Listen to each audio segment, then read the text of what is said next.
Good morning, my Teaserking family. How is everybody today? I'm doing well. Had the Rutgers under yesterday, so I'm 2-0 for this week so far. And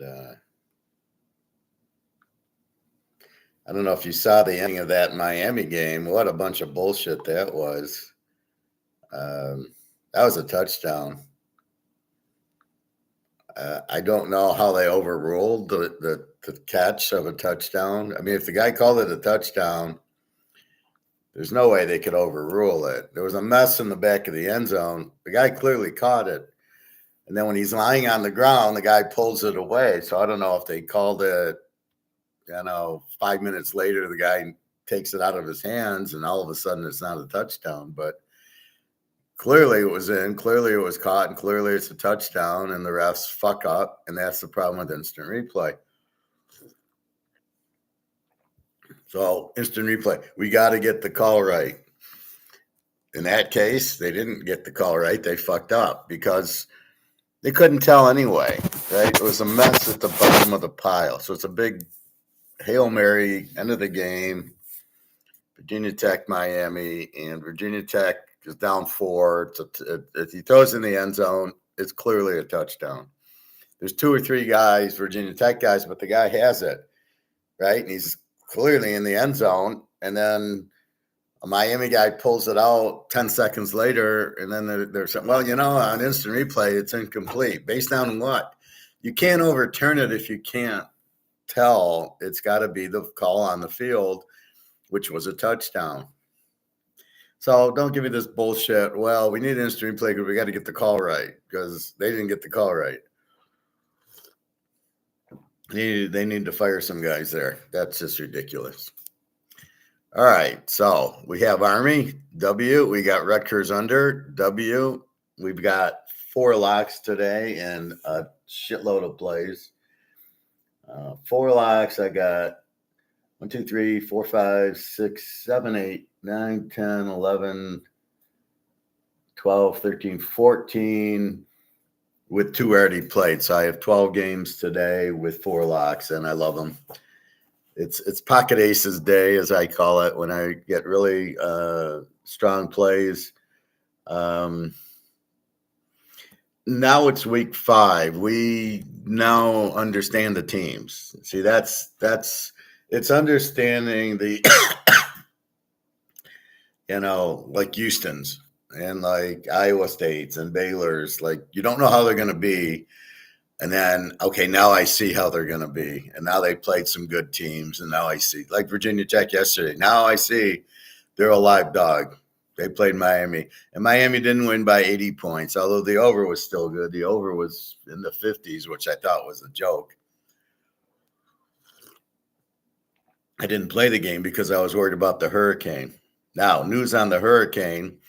My friend in Tampa, he's in Orlando, says the game should be fine. There's no wind, there's no rain. And at UCF for the Buccaneers, I don't know what's going on with the Alabama, Georgia, if there's going to be wind and rain, but it sounds like by now it's probably died out, because once the hurricane goes over land, the wind comes from the water, right? The hot water and the cold air. That's why you have hurricanes now. The air's cooling down and the water's hot. And but once it gets inland, like over Tennessee and over Alabama, Georgia, there's nothing there. It dies out. And by now, this happened, Thursday night, Friday. Now it's Saturday night. So I'm not too worried about the Alabama-Georgia game. All right, so let's go through the lines. I checked Cam Rising, game time decision, so I don't know. But it's weird that line went from 11 to 7. I thought he was out. Now it's back up to 9. I don't know if he's playing or not. I just checked 20 minutes ago. I don't know. All right. Ole Miss, 15-52, down from 16. The total stayed the same. Now, see, is the same. See, Ole Miss has been lighting it up, like Miami. All of a sudden, Miami gets into a good team with Virginia Tech. It's 38-34. They didn't beat them by 50. They still scored a lot, but they didn't beat them by 50, which is what I thought Miami was all along. I didn't think they had this great defense based on last year. So here's Ole Miss playing a strong defensive team in Kentucky. I'm not quite sure they're going to light it up for 50 points tonight. I'll be surprised, but they could. Baylor, BYU, Baylor 3-47. Am I at the top? Yeah. Let me just refresh. I thought I refreshed, but I'll refresh again. All right, 3-47 for Baylor. Line really hasn't moved. Big Nebraska, 10-47 to Purdue. It was 48 down to 47. We don't know who Purdue is yet. They've only played 2 real games, Notre Dame and then Oregon State, and they got their ass kicked in both of them. Their defense doesn't show up. Nebraska doesn't have that strong offense, but they got that killer defense. They got a decent offense, but it's hard laying 10 with Nebraska because they just don't. They're not explosive. They're going to run the ball at you like they did against Colorado. It's 28-10 or whatever. Michigan, 10.5, 34.5. A team with no quarterback, no offense. And they went from 36.5 to 34.5. So they're basically an under team. They a fairly strong defense, no quarterback, and they have some linebacker playing running back. And somehow they beat USC. So here, I'm not touching this with the 10-foot pole. I like the under in the game, maybe at 36, at 34. Minnesota could score a little. Michigan, 40 points isn't that much. It's kind of too low to go under with it. UConn, 5.5, 6, 44.5 to Buffalo.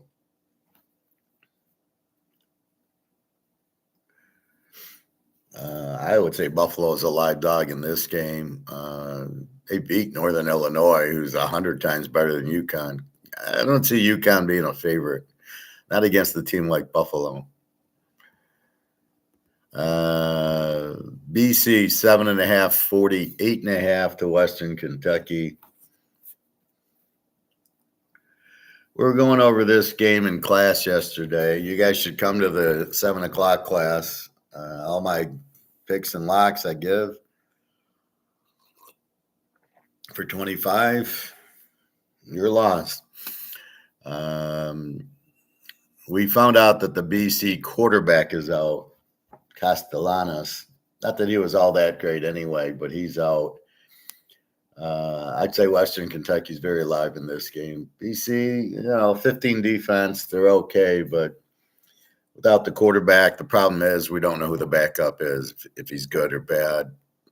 And Western Kentucky, not the greatest defense, but a pretty strong offense, so we'll see. Indiana, 7-50 against Maryland, should be a good game. Indy looked good killing UCLA. Maryland, all I can say is they lost to Michigan State. So should be a good game. We'll see. Kansas State, 5.5, 57.5 to Oak State. I got a 4.5, 2 5.5s, and a 6. So I call it 5. And 57.5. Oak State, I don't know. They're not running Ellie Gordon. Don't know why. Or there's 10 in the box stopping Ellie Gordon, having Bowman beat them. Utah really killed them a couple weeks ago. 21 defense against the 20. K-State, unbelievable game last week with BYU. It was all turnovers. It was a 96-yard punt return and a 25-yard fumble return for a touchdown for BYU.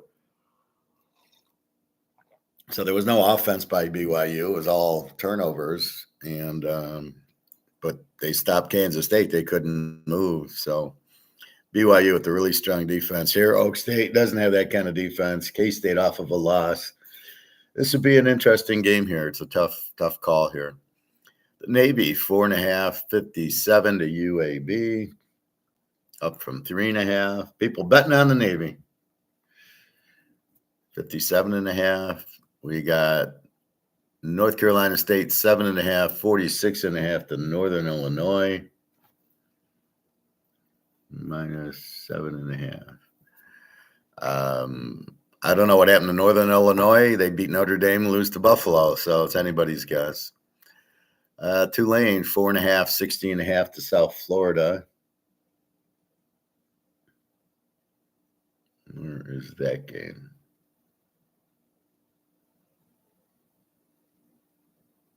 Hello. There it is. 4.5. Looks like it was 5.5, 60.5, down from 62. So there's a lot of under action going. South Florida, explosive team. Tulane, a pretty good team, not as good as last year. The coach, they don't have the coach or quarterback. South Florida, 30 defense, but a explosive offense. Tulane with a 25 defense. There should be some points in the game, but I'm surprised the spread's going down. The total went from 62 to 60. I'm not sure what the Hurricane, this is Tulane's in Louisiana, but it shouldn't be. The Hurricane was coming north, so I don't know what that is. James Madison, 21.5, 56.5 to Ball State. Ball State's an over team with a terrible defense. James Madison puts up 70 points on North Carolina. I don't think they'll put up 70 on Ball State, but they definitely could. Definitely, I would think there'd be scoring in the game. Let me see. I think I played it. We will see, but Ball State's pretty explosive offense and no defense. Sam Houston, Texas State, 10 and 56.5. Really explosive offense, Texas State. Sam Houston's more of a defensive team, 21 defense. Texas State's got a defense too, so this is a hard call. Sam Houston probably want to run it down their throats, and Texas State wants to throw it down their throats. So we'll see what wins. Close. Marshall, 4.5, 54.5 to Western.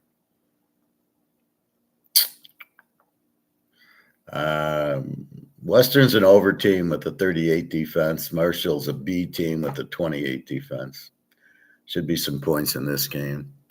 Georgia State, Georgia Southern. Georgia State's laying 3.5, 58 to Georgia Southern. Both defenses suck, 35 and a 30. And this is a rivalry, I guess, being they're both Georgia teams. So and they're both, I think, in the same conference. So I would think it's over because the defenses are not good. But Georgia Southern appears to have a good offense. Georgia State, sometimes they have a good offense. Ohio against Akron. Ohio's down to 9 and 47. Akron's the Z team. Ohio, not a big scoring team. So we'll see what they do. Maybe they'll get 30 points. I don't know. Vegas and Fresno. This is confusing because the quarterback on Vegas quits because he didn't get his NIL money. I love it. He's got a scholarship, but he doesn't have his NIL money. I mean, what the fuck? You get a free education. Well, yeah, but I didn't get paid. Both are A teams. We know how good Mikey Keene is against Michigan. Vegas has been very strong defensively, a 14 defense, but they've been mostly a running team. So they play low scoring and they run it down your throat. Quarterback wasn't a great quarterback from a passing standpoint, but obviously a good runner.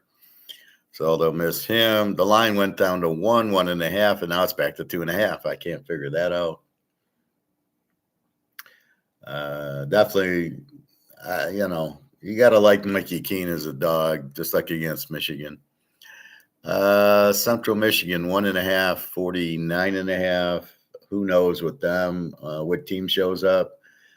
They beat somebody by 60, and then they lose by 60 at Georgia State. So here's San Diego State, pretty good defense. Central, again, an over team, good offense, no defense.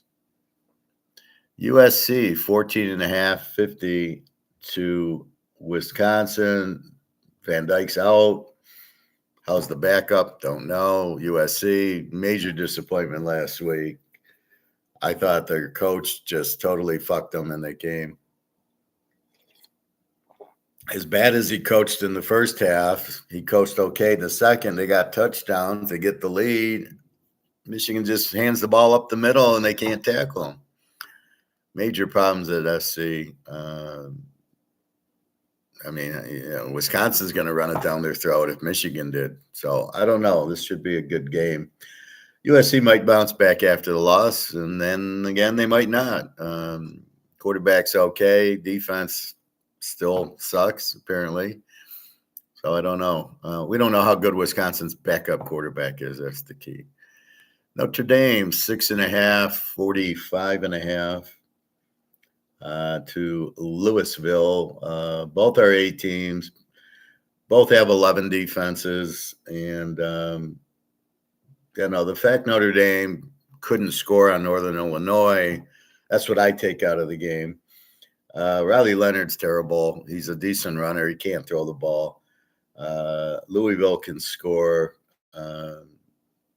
I think Louisville can win this game, probably should win this game. Again, Notre Dame's favored because they're Notre Dame, and that's where we take advantage of it.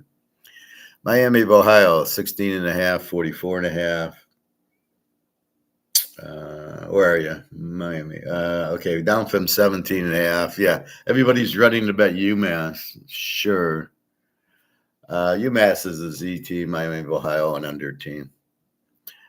Arkansas, Texas A&M from the Jerry Dome, I believe. A&M 5.5, 50.5. Yeah.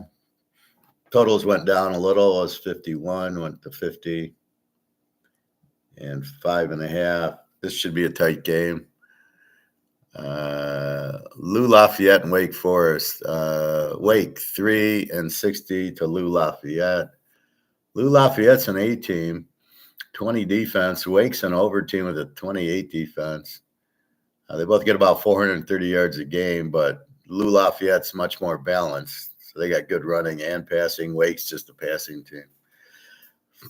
Could be an upset here. The Lou Lafayetters. Auburn's gone to a 1.5-point favorite, 44 over Oklahoma. Oklahoma was a 2.5-point favorite.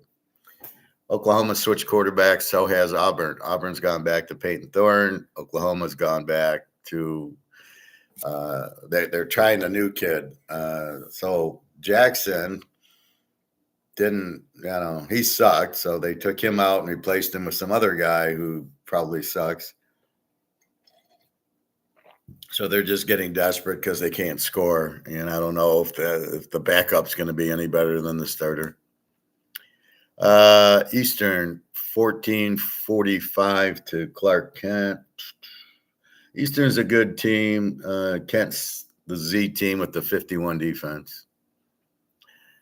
UCF, Colorado. UCF, 14-62. The weather will not be a problem here, according to my friend from Tampa.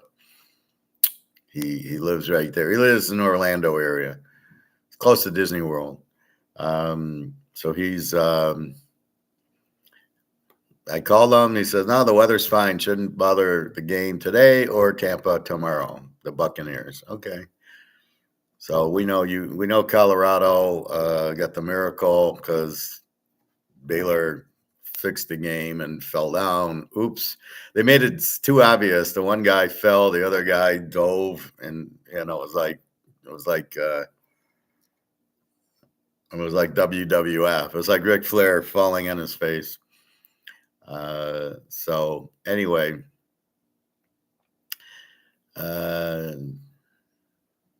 Should be a big game for UCF because I don't see how Colorado can stop them. Not with that defense. Kansas 2.5, 59.5 to TCU. Good game here. TCU's kind of an over team, 32 defense. Kansas is a B team with the 20. Daniels, their quarterback, stinks, but he's starting to get a little bit better. He's been hurt a lot, but they looked a little bit better last week.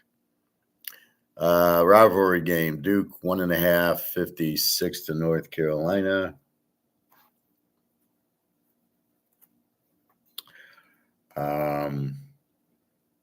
I don't know. North Carolina gave up 70 last week, but Duke doesn't have that type of offense to do what James Madison did. UTSA, East Carolina. East Carolina 3, 54.5 to UTSA. UTSA is pretty bad this year. I can find it. 356 down to 50. Let's call it 55. UTSA is just a W team with a weak defense, 32 defense. East Car is a fairly good team. Played, I think, Tulane pretty tight. They were at home, and they're only laying 3. Texas against Old Mississippi State, 37.5, 58.5. Mississippi State got blown out by freaking Toledo. Last week, they gave up 45 to Florida, who basically sucks. So they were really bad when you're giving up those points to Florida. I think Texas kills them here with Arch Manning, and maybe Peyton will come in the second half, and Eli will play the fourth quarter. We just can't get rid of these freaking Manning people. It's like a disease. It just keeps coming back. Bowling Green, 10.5, 51 to Old D. Up from 9.5. Total stayed.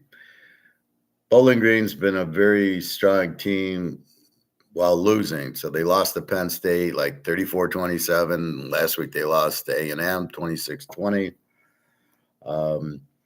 So they're a very, very good team to hang with those teams. Old D's a W, 27 defense.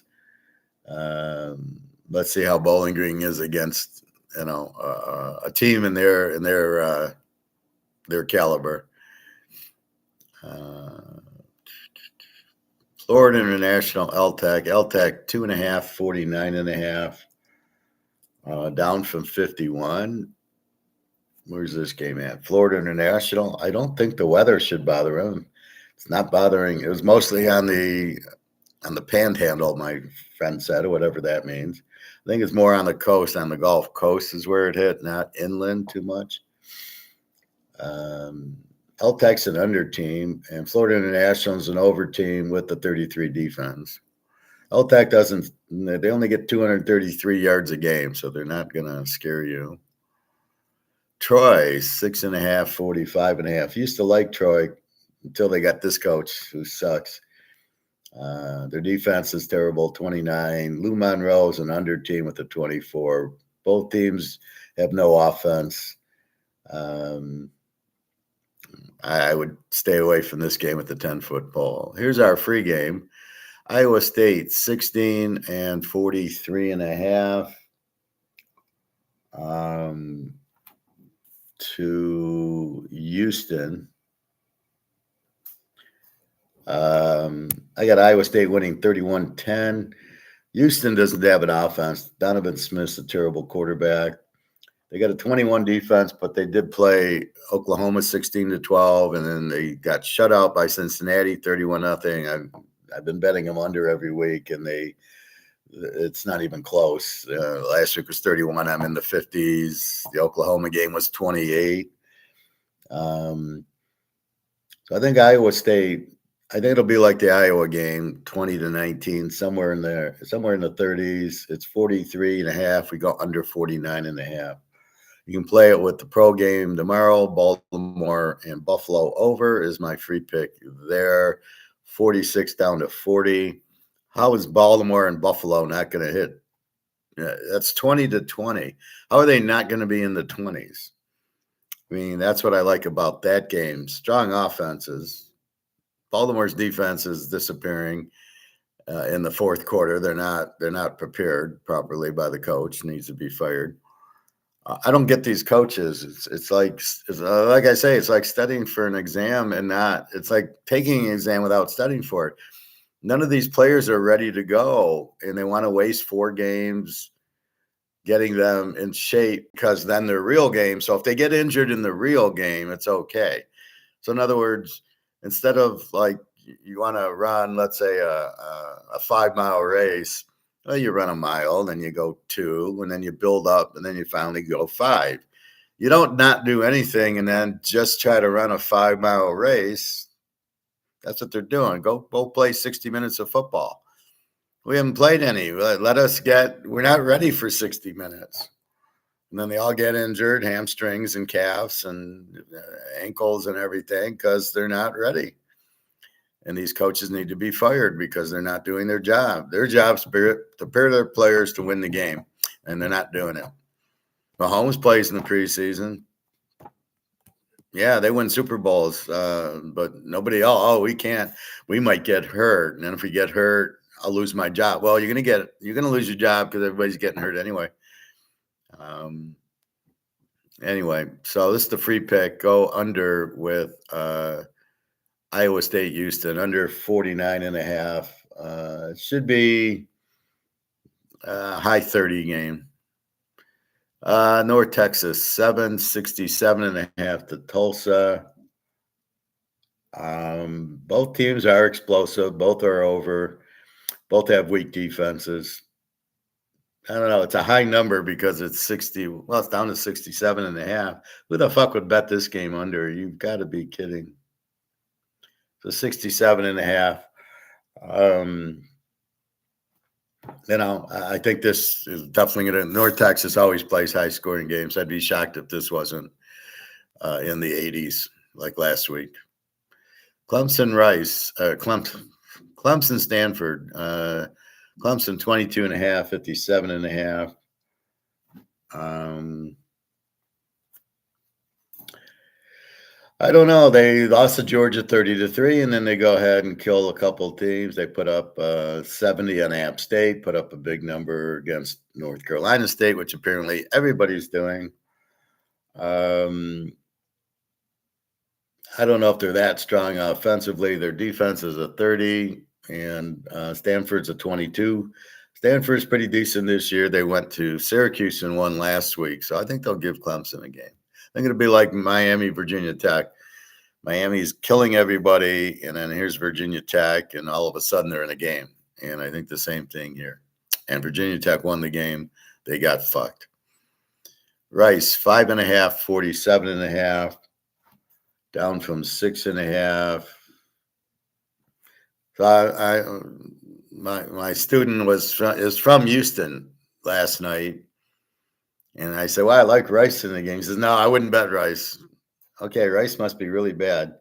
Charlotte's a Z team. Rice is more of an over team. The only reason I liked Rice was because it's the Z team and they're even and they're at home, but apparently they got big problems, so not going to play this game. Memphis and Middle Tennessee. Memphis is 26-61, up about 25.5, 61. Middle Tennessee's a Z team, 43 defense. Memphis, that time again, explosive offense.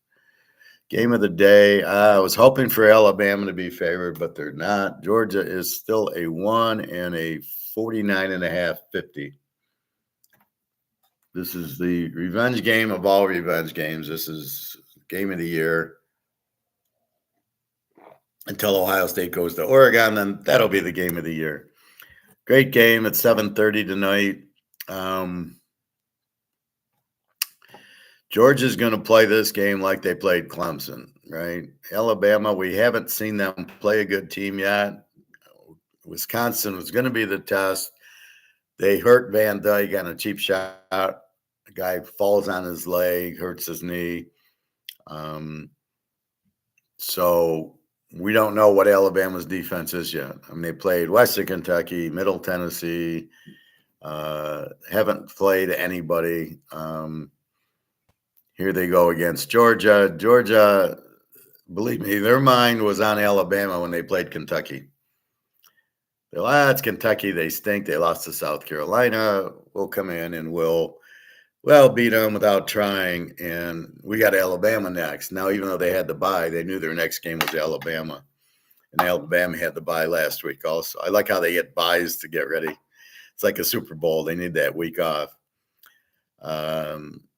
Did I do a score? I haven't done a score yet, but I think this will be I don't know. This is not going to be, nobody's winning this game by a lot. I think this is a very close game. Georgia in a revenge. I mean, you got to like Georgia in a revenge game. I think they have the better throwing quarterback, and I look for Georgia's defense to be all over Milrose. If they let Milrose run around, then they need to fire this defensive coordinator, because that's how they lost in the SEC championship game. That score was like 27-24 or something like that. So I'm expecting similar score here. Although I don't know. DeBoer seems to be a good coach. I don't know what you can plan against Georgia, but the Georgia defensive coach was the Oregon coach. So he saw Oregon last year. The difference is he had Penix and some good receivers, and this year he's got Milrose, who's no Penix. And I don't know what his receivers are, but I think he's got a 17-year-old. Well, Georgia will take that guy out of the game. Look for Georgia to try to pound it, run it down their throat, play the strong Georgia defense, which is better than Alabama's. This is a 6 defense Georgia against the 9 defense Alabama. The difference is Georgia's played Clemson, 31-3. Clemson scoring 60 points on all these teams, got 3 on Georgia. Georgia will come to play. Will they win it? I'd be surprised if they lose it. I'll be surprised if it's not close unless there's some turnovers that. But Alabama with Milrose, I think it'll be like the Michigan-Alabama. It was like 20-20. I think you're looking somewhere at that neighborhood. I think it'll be close in the upper teens, low 20s, and a good game. I'm hoping Georgia wins, but we'll see. I don't know that Alabama's defense. I know Georgia's defense, and that's really the difference. In these type of games, it's the dog and the defense. The quarterback, Beck, is very good, and Milrose, not a great thrower, but a good runner. So I give the edge there to Georgia, the defense edge to Georgia, the coaching edge.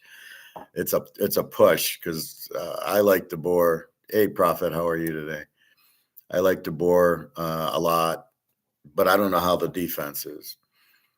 Georgia's going to run it down their throat if they can.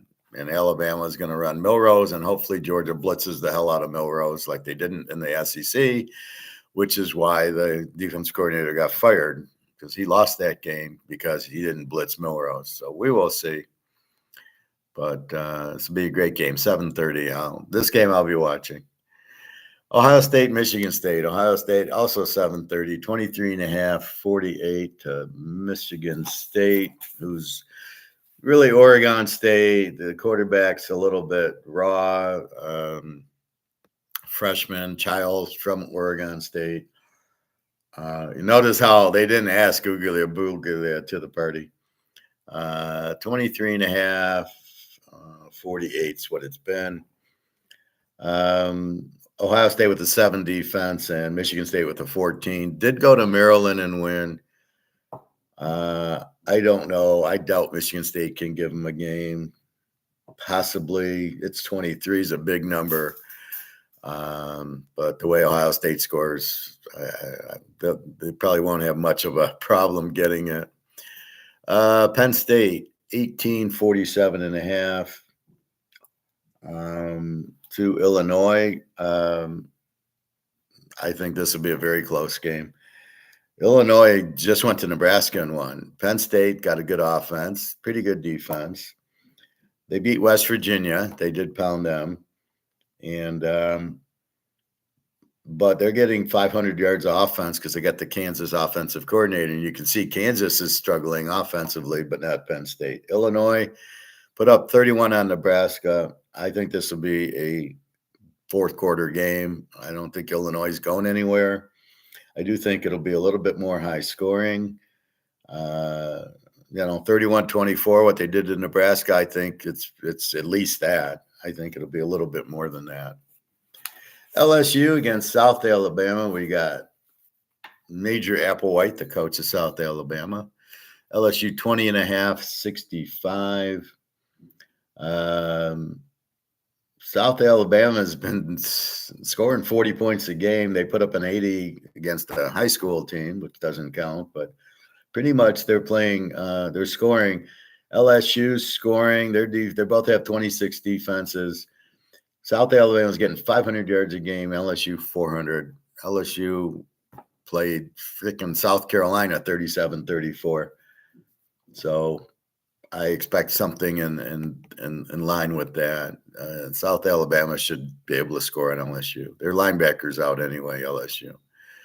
Cincinnati T-Tech 3, 59.5.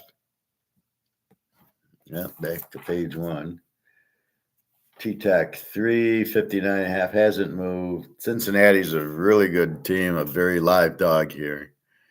SMU, Florida State, Uglea-Buglia. How long are they going to go with Uglea-Buglia until they realize he sucks? If you couldn't see it 2 years ago at Clemson and you couldn't see it at Oregon State, I don't know what you're looking at. So SMU, 6.5, 47.5, 47.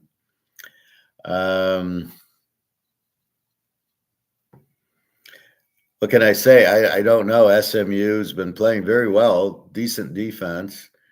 They lit it up against TCU, but they haven't been lighting it up. They didn't light it up against Nevada. They lost to BYU 18-15. So I don't know. They've had their struggles.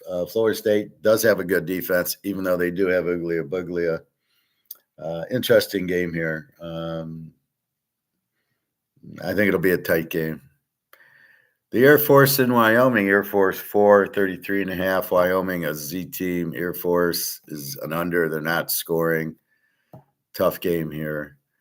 New Mexico State. New Mexico 9-54. New Mexico very explosive and no defense. New Mexico State's a Z team. No offense. But it is a rivalry game. Boise, Washington State. Boise 6.5, 65.5. Hasn't really moved. I think it was 64 earlier. Boise played Oregon 37-34 in a very good game. Washington State beat Washington, beat Texas Tech at Boise. This game should get a pretty good score. This should be a real good game. Utah and Arizona, our Cam Rising update. I just looked just before we started. He's still a game time decision, which means he's not playing. I doubt it. I don't know. The line went from 11 to 7.5 to back to 9. Let's call it 9, some 9.5. 47.5. You know, if Rising plays, it's still a tough over under because he's going to score, but they have a great defense. They got a 13 defense. Arizona, we like Fafita, the quarterback and the receiver, but they don't have a defense. And they got a new coach who doesn't seem to be that good. They got killed by K-State 31-7. I'm not fucking around with Arizona over at this point until they start showing me. I think Utah wins, but it's a lot easier with Cam Rising. And our last game is Oregon against UCLA at UCLA. Oregon 25.5, 54.5. Oregon, the 18, the 21 defense, 500 yards a game. UCLA's terrible, weak team. Indiana killed them. They barely beat Hawaii, who's nothing. 30 defense, which is surprising. and no offense, 290 offense. So Oregon should get the job done here. The UCLA coach is definitely in over his head. He doesn't know what to do. There's no offense. There's no defense. They played LSU last week and lost by 20. Are they getting better? But LSU doesn't have a defense. They gave up 34 to South Carolina. UCLA should have gotten the 30s. They didn't. They got in the 20s, I think. So UCLA, I mean, they have talent, but they don't have coaching. Again, it's like the New England Patriots. How do you hire a coach that's never coached before? What the fuck are you thinking? So it doesn't make a whole lot of sense to me. Anyway, I can't get a good gauge on injuries. Let's see if they've updated their injuries here. I normally go to covers for injuries, but they're not being updated. They're still showing last week. Air Force, they're showing September 7th, September 14th, Alabama, the 14th. Today's the 28th. Yeah, so they haven't updated their injuries since the 14th. There's no, there's no September 26th down here or anything. So this is absolutely useless. So we can't look there. Again, I just do a Google on Cam Rising and going, it's Cam Rising playing. So out of all this mess, we have 1, 2, 3, 4 locks, a bunch of strong plays. We do have the Iowa State Houston under. That's a free one. We did have Army, which one? We did have Rutgers under, which one already. So I'm hot. I know you've been waiting for me to get hot, but now I'm hot because now I can see enough of the games.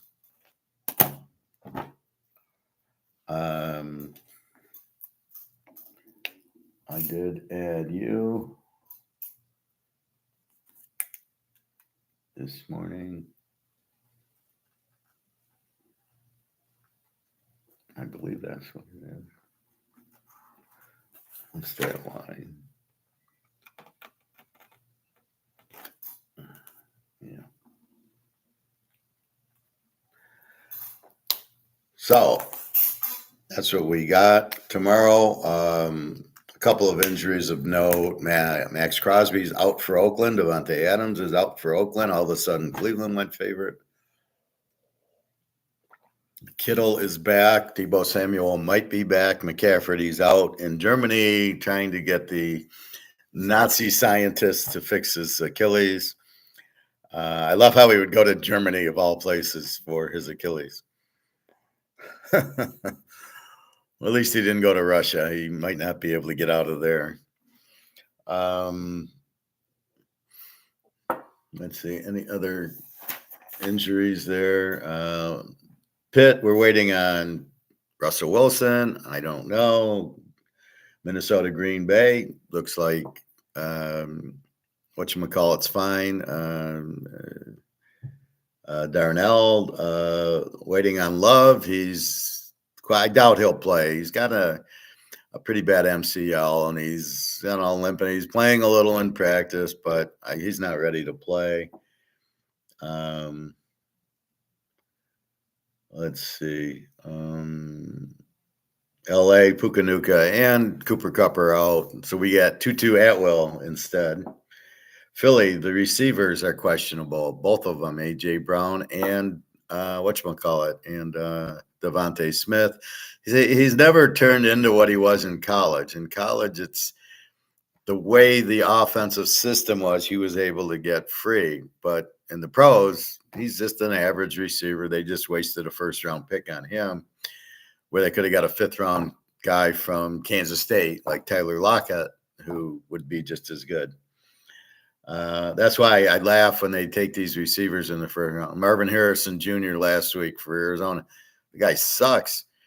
He's throwing back shoulder throws to him, and he's acted like he's never seen a back shoulder throw. Didn't make any of those catches. There was catches like right over his head, just reach up and catch.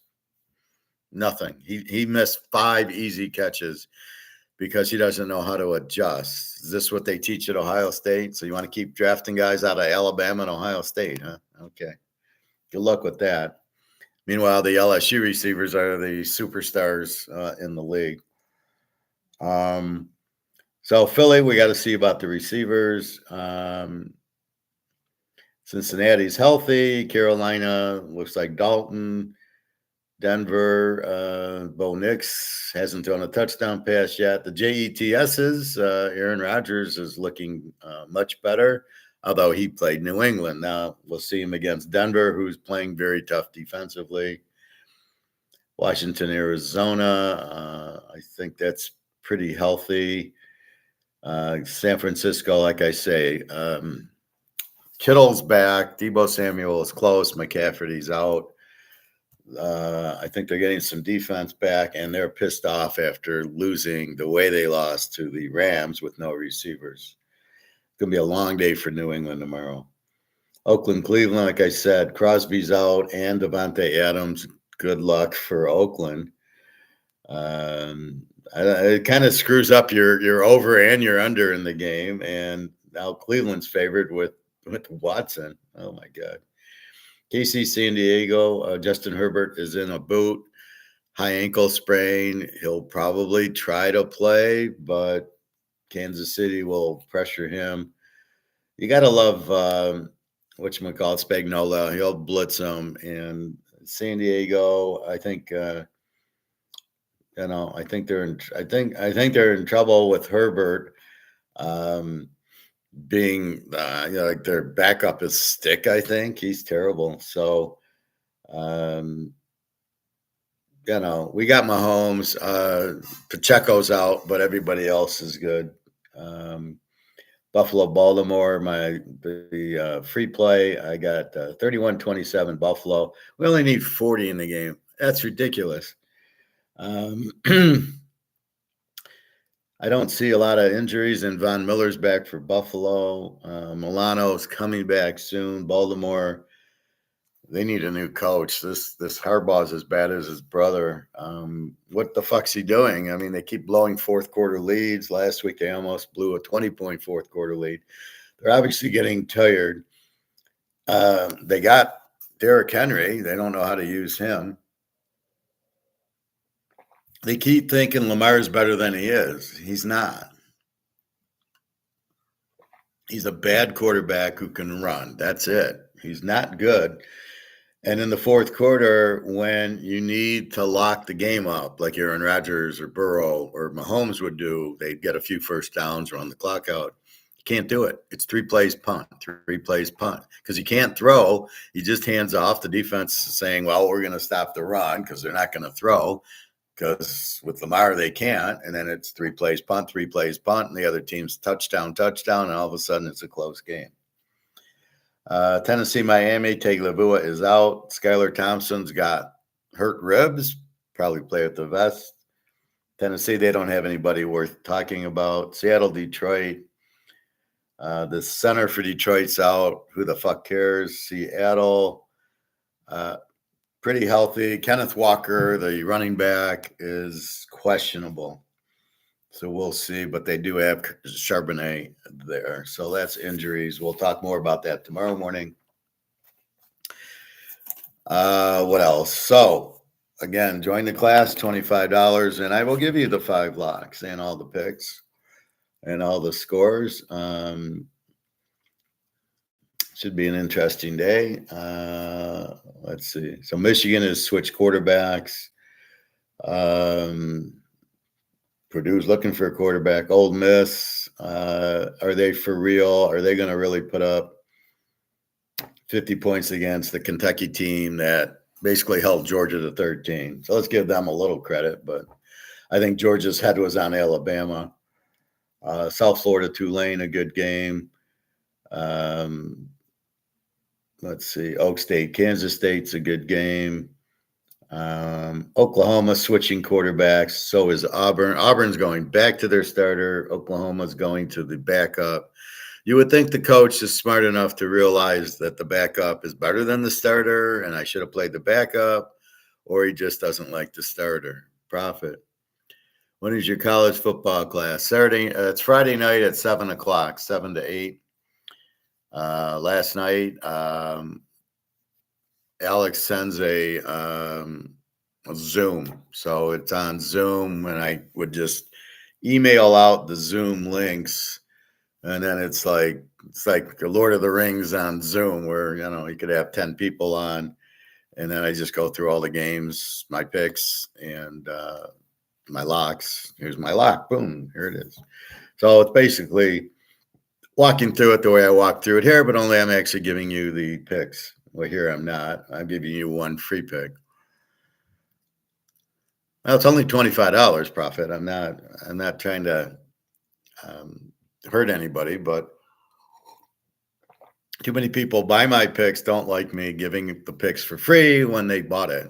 So it's like going to a restaurant. And, why am I paying for the steak and you're giving these people the steak for free? Good point. So that's why. So, but at least if I make you pay, then they can't get too upset. But I get a lot of yearly buyers, so they don't want to do that. I got stood up again last night. This guy, he contacts me. I want to learn how to pick football games like you. Okay. So I have a class with him. He's in California, so we do it at 9:00. And all of a sudden, there's no, are we on tonight? No email, no communication. What is this? Like a 5-year-old? How do you not communicate with somebody? You don't have email on your phone. You don't have a phone. You got a computer. I see you on it when we talk. So I don't understand people that can't say, look, I can't make it tonight. Can we reschedule or something like that? I don't understand no communication. You came to me, you want to learn football. This isn't like a math class or something. So I don't get people like that. It really offends me, and it's really kind of rude that you can't. I'm waiting for you because you want it, and how the fuck can't you email me? Just say I can't make it. I'm not going to be offended. Okay, fine. I don't want the class anymore. He seems to like it. He takes notes. Nothing. Hey, I'm going on vacation next week. We can't do it. Or why can't you do it? I teach class on vacation. So you actually teach us how to handicap college football. Well, no, that's a different class. The class I'm doing with the guy in LA is I teach you how to pick the games. He wants to know is how do I pick them, right? How do you win? How did you, last week you had, what was, you had the lock was Baylor over Colorado. How did you come up with that? So that's what he's asking. And we do a class on the theory, right? This is what I'm looking for. This is how I pick it. We do one class college and one pro because college is so big and a different animal than the pros. With all the coaching changes and NIL and transfers and everything else. So there's a college or a pro class. And just tell me when you want to sign up for that and we can do that. Otherwise, the class last night is strictly going, here's the games, here's who I like, here's my locks. Boom, boom, boom. I got 4 locks. Here they are. 1, 2, 3, 4. Here's my betting units. Here's how I betting them. Here's the scores I think. Like yesterday, I gave them the Rutgers Washington under. I said, this is a 10 defense and a 16 defense. This game's going to stay under. And it was 21-18. 39 over under was 55 or 52, I believe. I think it was 45, 46. And plenty of room to spare. And I liked the Miami V Tech over, but I didn't bet it because I was worried about the hurricane. He did. It was a 72 over under was 54. So he won his teaser, but that's what we talked. So I go right through the games, but I'm not really getting into how I picked them. But definitely looking at the defense totals definitely helps me decide to play a game under because they have good defenses, right? Yeah, theory's what I'm looking for. Okay, fine. Whenever you want, we can do an hour class, $25, and I'll walk you through it. My stats come from Yahoo. And basically, it's tough because you're looking at you're looking at quarterbacks, you're looking at defenses, you're looking at balanced teams. But like when Alabama beats high school team Tennessee Tech 72-0, I throw that out because it's a Division II team. I can't use it unless it's like Colorado playing North Dakota State and it was 31-26. Then I keep it. Also, conversely, if a team like Akron loses to Ohio State 62-0, I have to keep it because it's Division I. But I do note it. Hey, they played Ohio State. Let's see Akron in the MAC. So mentally, I know they got their ass kicked by Ohio State, but it shows me, what I do. So then let's see them in the MAC. Is Akron going to lose? Now there's 3 Z teams in the MAC, which makes it interesting. And basically, you're trying to find the teams in each conference as they get going versus the non-conference. But that's more Sun Belt and MAC, not Big Ten and stuff like that. But really, I'm just taking going to Yahoo stats, quarterbacks. I got a big spreadsheet that has the team, and then it links in the quarterback and then links in his stats. Oh, he's got 10 touchdowns, 6 interceptions. He gets sacked 20 times. Like Prime Jr., he's gotten sacked 15 times in 3 games. And it's hysterical because nobody else is close. I mean, this guy got sacked 3 times, 4 times, and there's Prime Jr. 15 times sacked because he can't throw interceptions or daddy, will be upset. It's funny listening to the broadcast because I had Baylor lock last week getting 8.5. And, so I turn on the game a little bit and Baylor's up 14. I go, okay. And the announcer's sitting there trying to sell Prime Jr. like he's the greatest quarterback that's ever played. Oh, he should be the first pick in the draft. And I'm like, what are you watching? What are you talking about? So I don't agree with that. In pro football, I've been crushing it. Oh, that's good because now it's starting to get interesting because we know who the teams are. Those stats don't work in college nearly as well. Sure they do. The difference in pro and college is pro, everybody, they're not playing Division II teams. All right, they play like Jacksonville or they play Tennessee. They do play the weak teams. But like say my Z team was Carolina until Andy Dalton came in. Now they're not. They're still my Z team, but with asterisks. I don't really have another Z team.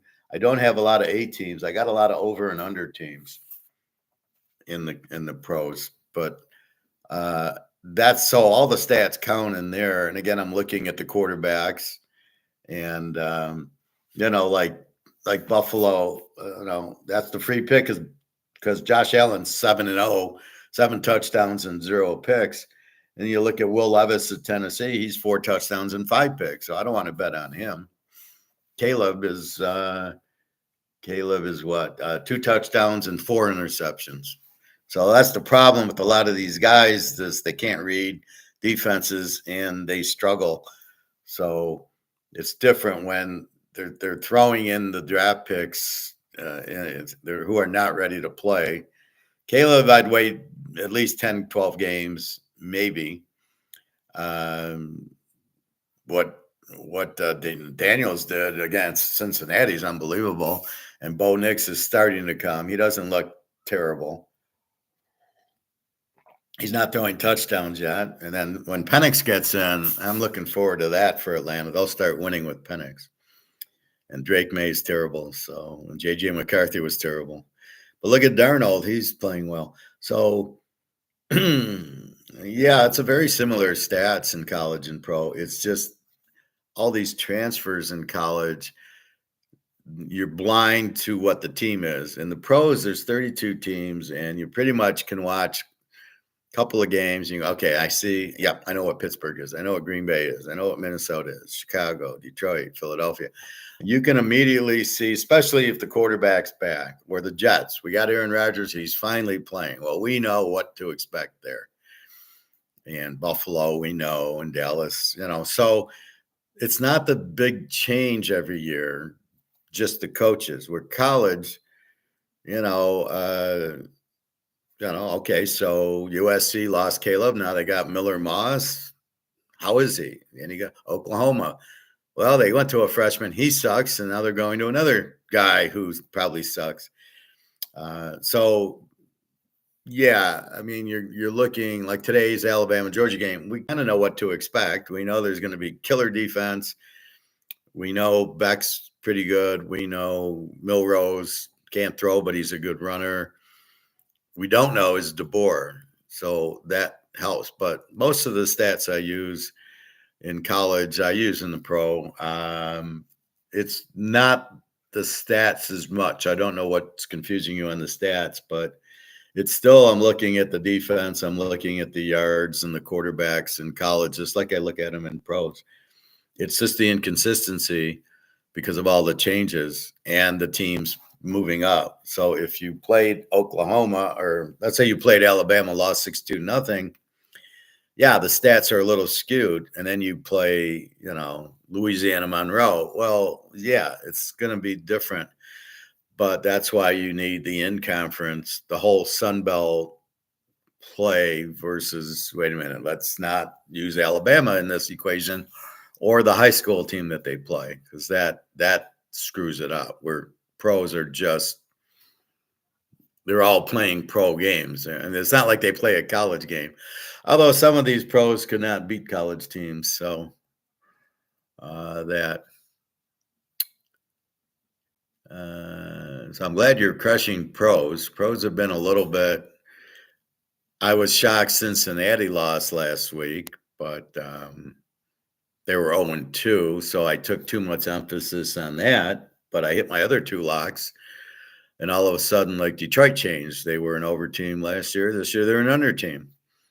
So it's not the same team, and a lot of it's because that Williams receiver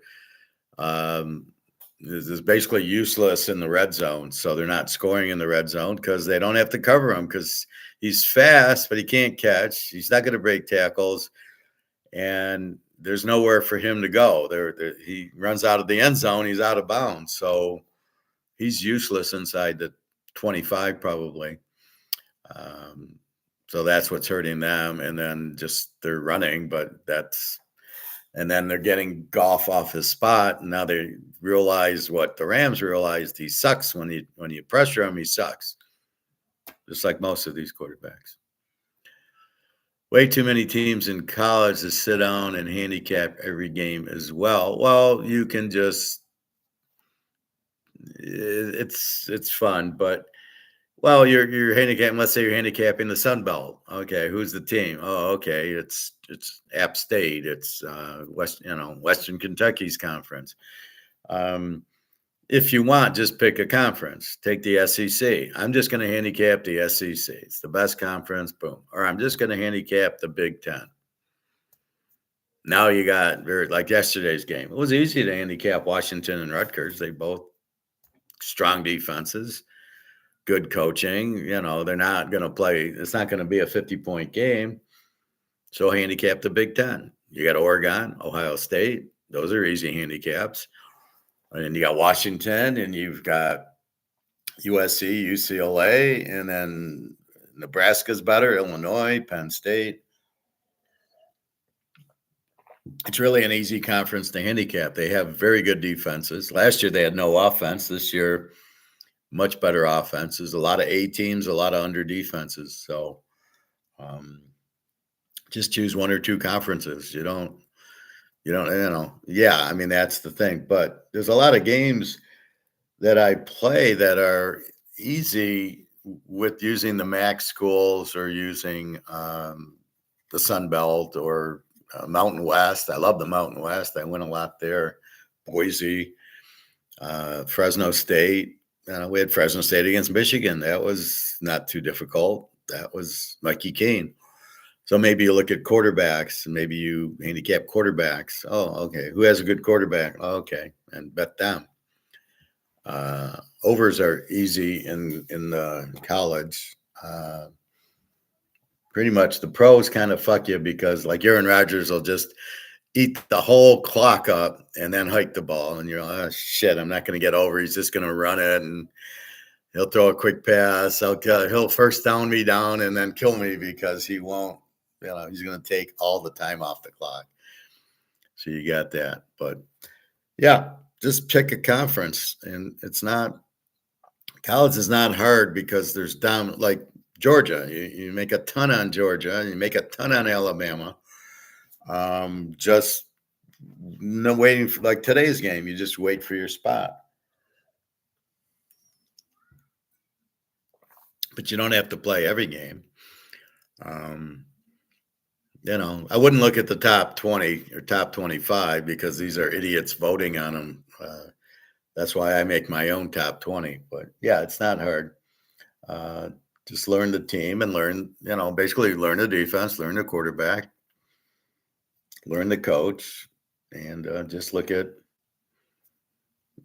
just take a conference. You don't have to play all 132. And I know that's why you're pros. But the pros are starting to come into shape now. So it's starting like now, Carolina. Oh, Andy Dalton, all of a sudden they score. Wait, so Bryce Young's really like terrible, obviously. And now how is Carolina going to be with Andy Dalton? Are they going to score like this every week? They did it on Oakland. Oakland says, well, we had beaten Baltimore and we knew we'd beat Carolina, so we didn't try type of thing, or we weren't ready for it. I mean, come on. It's the NFL. You only play 17 games. What the fuck do you mean you weren't ready for Carolina? You should have killed them. So that's how but that's Andy Dalton who hadn't played in 3 years. You're really going to bet on him. So we got to see, is Andy Dalton really, okay, is he going to come in and light up Cincinnati, who Daniels lit up? So now does Cincinnati have a defense or not? So we will see. SEC might be a good place to start. Yeah, I would do SEC and I do Mountain West because those are easy to figure out. In other words, Mikey Keene's going to give you consistency. Boise is going to give you consistency. They're good teams with good coaches.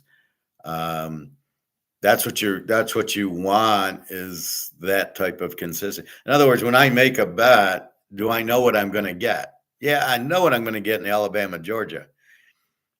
I'm not sure what I'm going to get with Michigan, Minnesota today because Michigan doesn't have a quarterback. They have another running back at quarterback, I guess, and have a good defense. And Minnesota's got a weak quarterback and a pretty good defense. So you think Michigan will win, but how do you bet on a team without a quarterback? So that's kind of what you're looking for, is the consistency. Well, I know what Alabama and Georgia are, and Fresno State, and some of these teams, you can tell by the coach and the quarterback. Oregon, Dylan Gabriel, and then you get a team like Oklahoma who doesn't have a quarterback, and you're like, oh, they don't have a quarterback. I ain't betting them, or I'm betting them under because they got a pretty good defense. I bet them under against Houston. All right, Houston, great defense, no quarterback, good coach. The Tulane coach is now at Houston, so I know what I'm getting there. And that's why I gave you the under today, because Houston's going to hold Iowa State down with a good defense, and they don't have an offense. And Iowa State, I like Rocco Brock. I think it'll be a lot like the Iowa game, Iowa State, 1917. Iowa State doesn't score a lot, has a really good defense, as does Houston. So logically, this is an under game because they both have very good defense. It's like the Rutgers game. They both have very good defenses. Iowa State's not too flashy. They'll put up 20, 24 in the game, and Houston will struggle to score because the Iowa State's got a great defense that nobody knows about but me. Houston has a great defense. So that's what I'm very quick at reading it. So I can see after the Oklahoma game, I'm betting Houston under. And they lost to Cincinnati 31-0, but the over-under was like 50. So it's 31. I don't care if they win or lose. Keep the spreads down. And if they're not going to score, even better. That's what I want as a shutout, right? I'm betting the game under. I wanted that yesterday with the Rutgers. It was 14-3 at half. I'm all great. Keep them off the scoreboard. But that's what you're looking at. Nebraska's much better this year. Okay, it's not hard to see. You can see they got a quarterback, they got a killer defense, and it starts from their coach. Matt Rule's there. So you pay attention to the coach. Um, like I said, Washington's got a great coach, goes to Alabama. Alabama loses Saban, but the Boer's probably better than Saban. He did it. Look what he did with Michael Penix, right? All of a sudden, Romo Doozy's a first-round draft pick. The guy's nothing. He's a decent receiver, but that's it. So it's the coach that made Washington, got him all the way to the championship game, just like TCU, things like that. So that's really what you're looking for is the new coach. Like I warned you about with Houston. I said, they got Willie Fritz was the Tulane coach. They were undefeated last year. He's moved to Houston. Okay, well, what am I going to get there? I'm going to get a great team, but they still have Donovan Smith. The quarterback's terrible. But look at their defense. They never would have played 16-12 to Oklahoma, right? Even though Oklahoma's struggling with the quarterback. But why?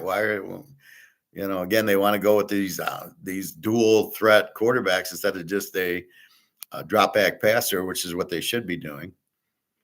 And that's why we keep looking at Cam Rising, because he's the best quarterback. But if he's injured and not playing, it's not a play. We know what we get when he plays. They would kill Arizona today.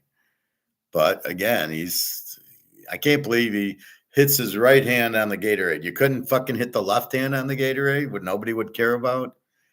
So it is kind of frustrating with him. So we just move on to other teams, and I don't even, until I see him in the box score, I'm not going to play this game anymore. He should know better. And the locks come because I just see the matchups, right? So last week it was Baylor, Colorado. Colorado, a good passing attack, no running and no defense. Baylor, switch quarterbacks. He's much better. They can run the ball, and they have a good defense. Well, when you look at it, Colorado can't stop them, and what made it was Colorado was a 2.5-point favorite. Hell, I can get Baylor an 8.5. They're going to score on Colorado, and they have a pretty good defense, not great. And all Colorado can do is pass, and it's all this prime junior hype. So that's where the lock came from, was they are not blown out Baylor, and I get 8.5. And really, Baylor was up 14, and then they're up 7 late, and they give up the miracle. And so it's tied going into overtime. Well, I know it's a winner because they're going to score 7. The game's over. If I score 7, then it's tied again, and then we go again. But they can't win by more than 7. And I got 8.5. So, but the overtime should never have happened. They should have won. Why didn't they score more? They get up 24-10 and they get up 31-24. Why did they stop scoring? Colorado can't stop them.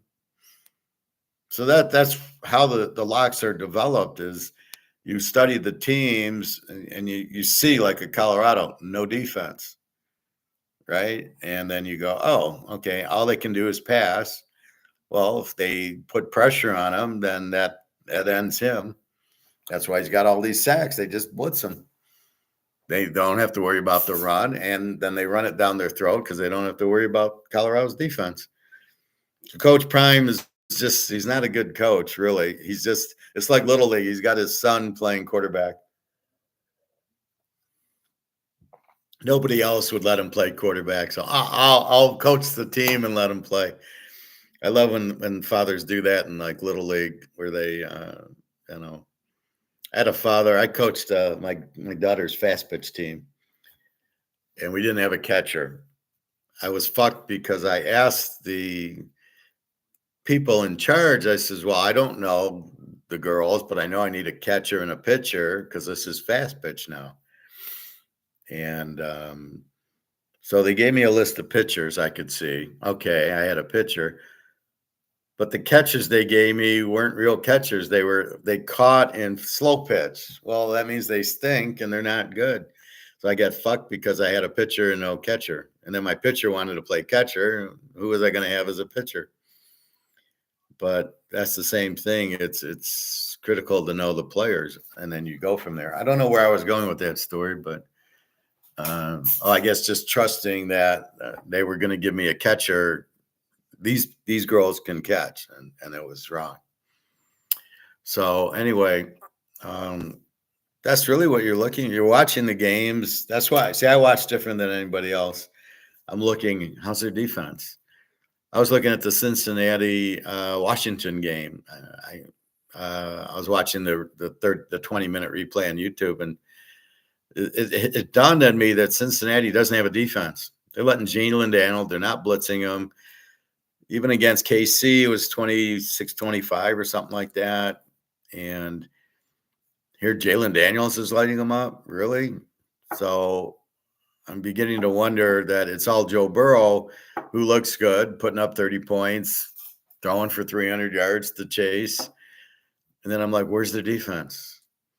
So even against KC, it wasn't a 20-17 game. It was mid-20s.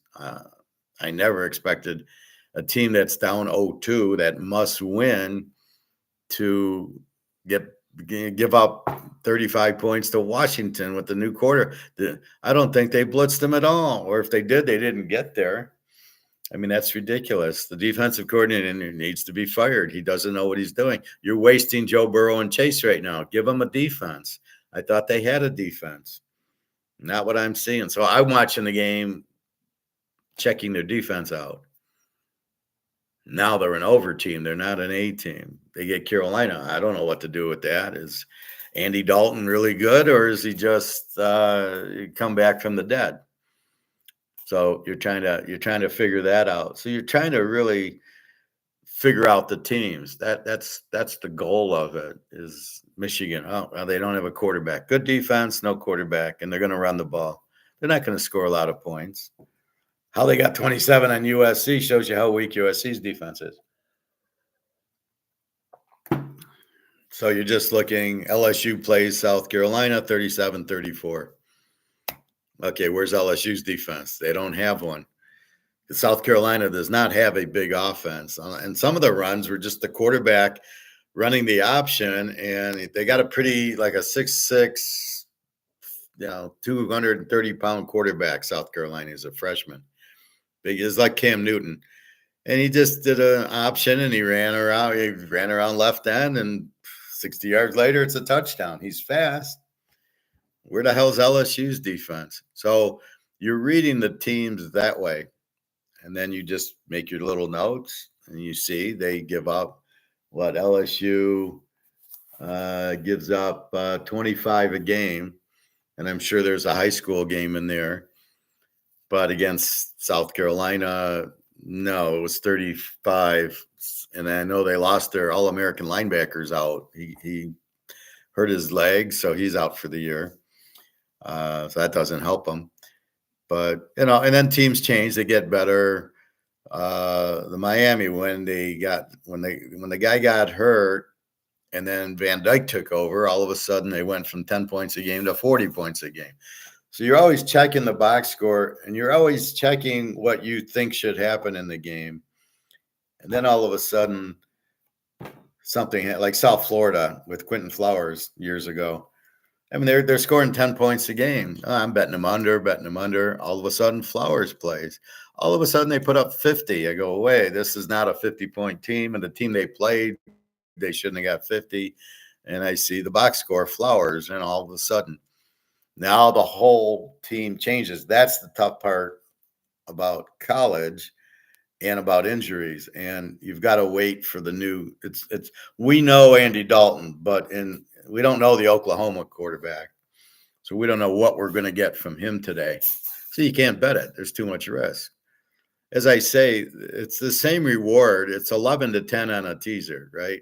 It doesn't matter if it's Alabama, Georgia, or if it's Rice against Rice against Charlotte.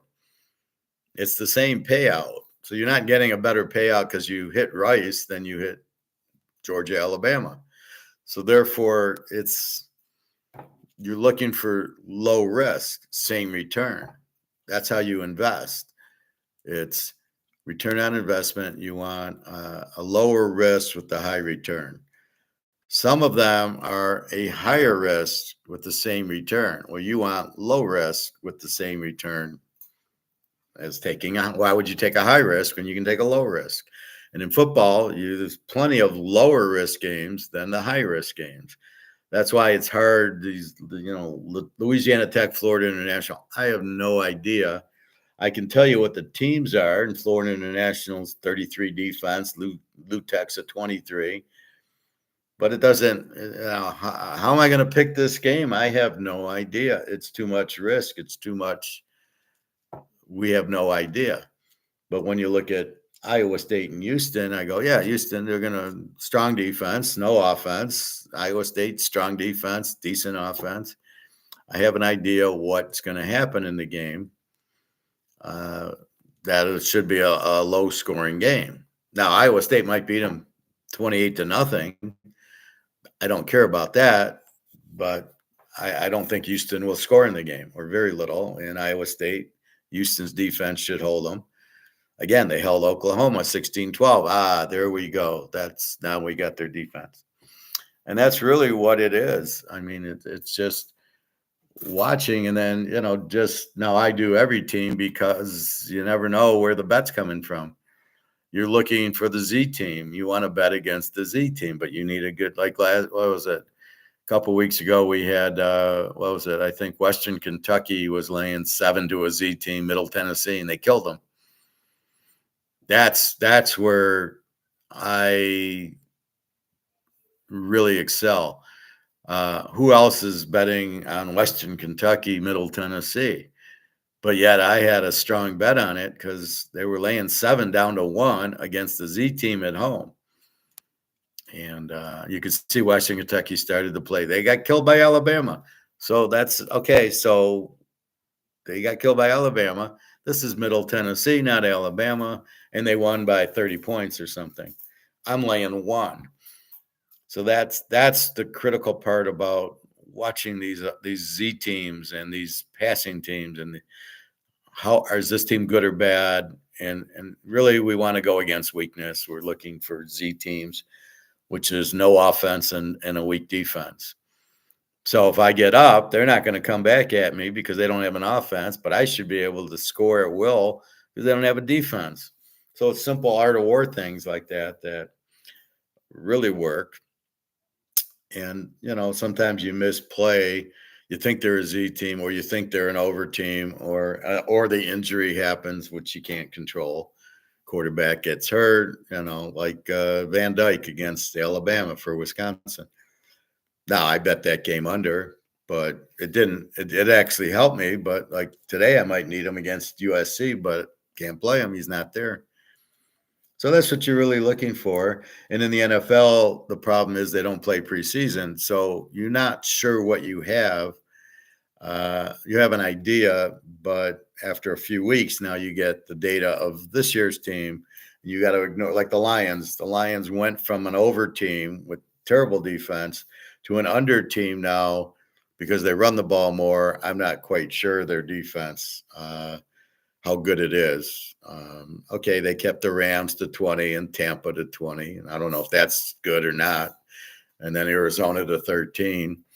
I thought Kyler Murray should have ran more in the game. But wait a minute, the Lions have a little bit better defense, but now their offense is gone because Goff's getting blitzed and he's turning the ball over. And now they're running because they can't pass, because between Goff scrambling around and not liking it, and the fact that their number 2 receiver is a fast guy who, once you get inside the red zone, is useless. That changed. They didn't have that last year. The tight end's injured, so they can't really throw to him. So it's easy for the defense to take St. Thomas away and let this fast guy run through the end zone. You can't catch the ball out of the end zone.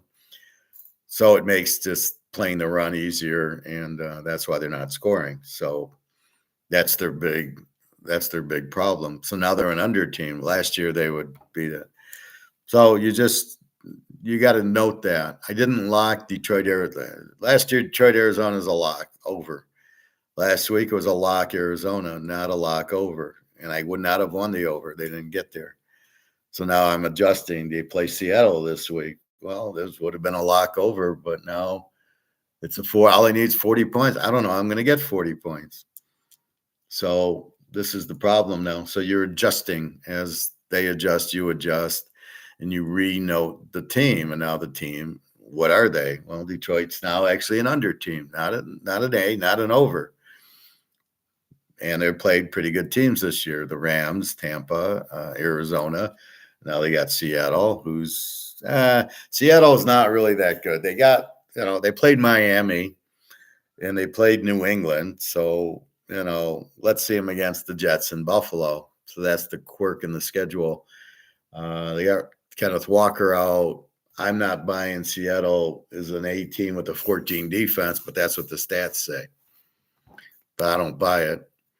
We'll see what happens against the Lions, but again, they beat a shitty Miami team with Tagovailoa out. So you note that you go, okay, Seattle. Let's see him against the Niners. Let's see him against the Rams, and then let's see him against Arizona, and then we'll know what they are. So we're still waiting. They're making changes. Then you get the injuries. So Miami loses Tagovailoa. Oh yeah, they're an under team. They have no defense, and it was Tagovailoa throwing, and they'd get a lot of points and give up a lot of points. Now they don't get any points because Skylar Thompson stinks, which is the problem with the league now. They're not prepared. They haven't prepared their starter. They're playing these guys that shouldn't be playing, all these draft picks. Caleb shouldn't be out there. Neither, I don't think Daniels or Bo Nix maybe, but then you got even these other guys you don't have out there, and then they're not ready, but you don't know the team. How's the Bears? Well, we know they suck. Caleb's not going to do anything because he sucked in college. Daniels was good in college. Bo Nix is good in college, and Penix was good in college. So we got 3 guys that were good in college. Drake May, what did he get drafted for? What a wasted pick that is. And then and Caleb. So you have that. They're in their way to. So you're trying to dissect those guys. Well, are they any good? Are they how we bet them? And the backups are terrible. So you can't pay $50 million to a useless quarterback, Dak Prescott, Daniel Jones. What are you paying these guys for? Are you kidding me? Well, he's a pro quarter. He's not a quarter. Daniel Jones wasn't a good college quarterback. What do you? Yeah, the Giants, they kicked 6 field goals or 5 field goals. Whippy, Micah Parsons gets hurt in the game. So again, that's the key. You're looking at the quarterback, and you got to take Tagovailoa or Jones or Caleb. You're going, fuck, I ain't betting on that team. I don't want to bet on Lamar because he can't hold the lead. I go to Joe Burrow and I go to Mahomes. Those are your winners, but they're few and far between now. They don't know how to draft quarterbacks, as you can see. So again, you're looking, how are the teams doing? Russell Wilson's out. Pittsburgh's an under team. Okay. When he comes back, are they an A team? Is he going to make that big a difference? Fields obviously sucks. Can't get points on the board, but you got a killer defense. So maybe Mike Tomlin's saying, you know what? We'll wait for Russell Wilson because they don't name Fields the starter because he sucks. And we'll just, you just run and throw short passes and don't hurt us too badly. We'll let our defense win the game. And that's what they're doing. And that's why their defense it's a 9 defense. So they're going, just don't throw pick sixes and turn it over. And so you're watching the teams, and that's it. And then you got all these injuries, changes the team. So you don't know, how do you know what to get out of the Rams without Puka Nacua and Cooper Kupp? I mean, you've just changed the dynamic of the team. Or Frisco without McCaffrey and Deebo Samuel. You've just changed the team. How do you bet on them? You don't know what you're getting. So then it's their backups. Now Jennings and Ayuk look okay for the Niners. You go, oh, okay, I can still bet them. The Rams, we got Tutu Atwell, and a few others, and they beat the Niners without Kupp. So now you're going, oh, they're not that bad. Then you look at the line, you go, how the fuck is Chicago a 3-point favorite over the Rams? Stafford's playing. That line makes 0 sense to me. My line's the Rams -3. So that's where you start like dissecting it, going, well, what the fuck? Um, that doesn't make any sense that the Bears would be favored over anybody. They can't beat anybody. Again, they need the quarterback. They don't have running. Okay, CJ Moore. Okay, the defense, I don't know. It's okay. It ain't winning you games because Caleb can't do anything. 3-and-out or interceptions, or Caleb's got where is he? 2 touchdowns and 4 picks. So he's not scoring for you. He's turning the ball over. Even when he's out there, you're lucky if you get a first down. They threw 50 balls last week, 51 passes. This guy can't throw 51. The coach, terrible. The defense, maybe he's good, but we don't know. The offense sucks. Okay, so we know no running. It's almost like prime, no running, and a quarterback throwing 50 times in the NFL. You got to be out of your fucking mind. You want balanced offenses. So that's what I look at the stats for. So you get teams 250 yards passing, 250 yards rushing. I love betting those because you can't play defense against that. But a one-dimensional team, it's not hard to play defense against. That's key. What happened? I saw something flash, but I don't see it. Yeah, Prophet. I mean, look at the SEC, Mountain West, the Big Ten. Just look at the big schools. I like looking at the littler schools because there's a bundle there. The Sun Belt, the MAC, the Mountain West. I love the Mountain West. That's where, because the lines are not, like today, Vegas is 2.5. What is it, 50 to Fresno State? The quarterback walked off.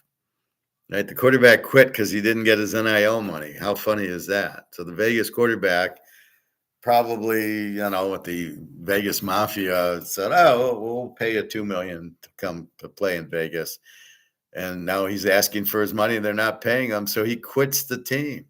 Well, you have a scholarship for a free fucking education. You can't quit the team. You've got a scholarship. The fact you're not getting paid, you're missing the point. This is not about getting paid. This is about getting a $100,000 college scholarship with room and board paid for. You don't owe anything. What the fuck? You quit because you didn't get your money? Well, then you're an idiot because you should take your money up front. You never get paid after the fact. Get the money, then I'll play. Right? That's how you do it. So what the fuck is that? But you still got Vegas 2.5-point favorites without the quarterback, and I got Mikey Keene. That's my point. You didn't adjust the line for you got a bad line in there. But this is Mountain West. Oh, I got Mikey Keene. Good quarterback. So I feel comfortable that he'll keep them close. Probably win the game, but he'll keep them close. And that's what you're looking at. So versus LTech Florida International, I couldn't name the quarterback, which is surprising. I can normally name those quarterbacks, but I don't know what I'm getting. So I want to bet on Mikey Keene, or I want to bet on, back for Georgia. I want to bet on, I don't know, whatever, Ohio State. I want to bet on Will Howard. He's the man. Oregon, I want to bet on Gabriel. So that's where it goes to, is betting. I don't want to bet on Prime Junior unless I'm betting over, because I know he'll score and they won't stop the wind. So that's kind of how you play Colorado. It's either over or you bet against them with a team like Nebraska or Baylor. So that's 2 locks I had. I locked Nebraska laying 1 against Colorado because I know their defense is going to kill them, and they did, and they ran it down their throats.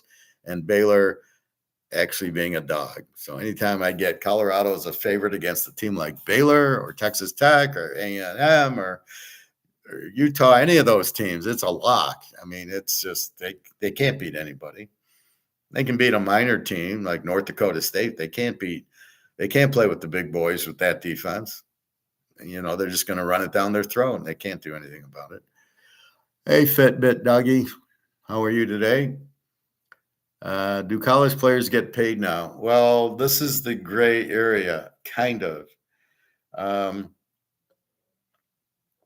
What happens is college players It's called this NIL money, which is absolutely bullshit. It's paid by the boosters, not by the school. So Michigan does not pay their players.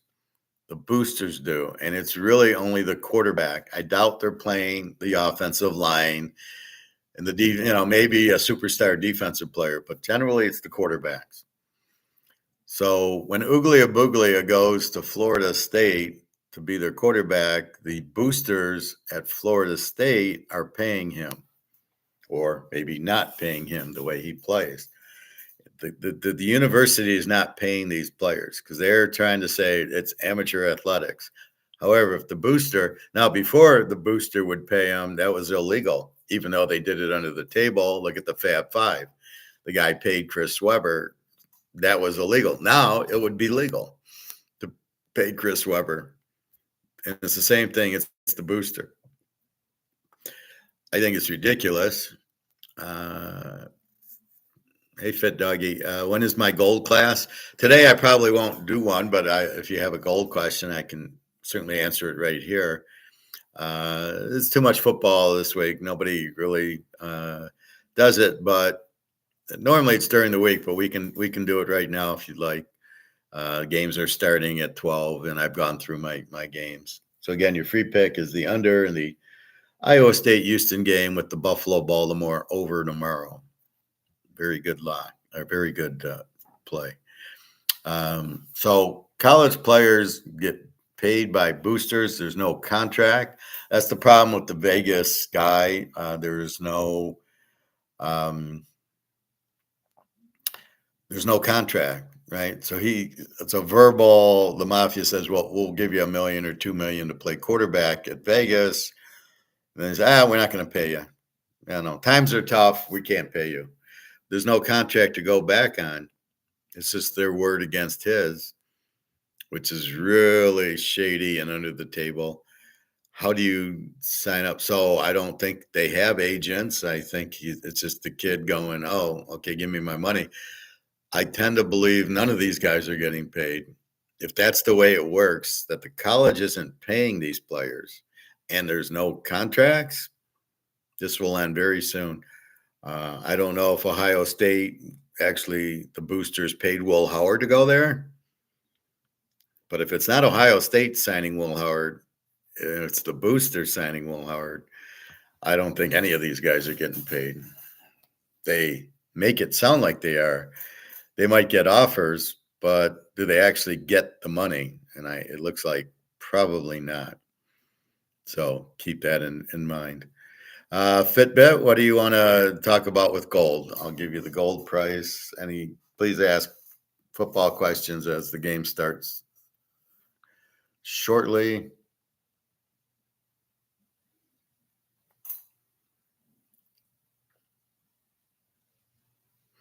I just want to go through let's go to the Georgia-Alabama game.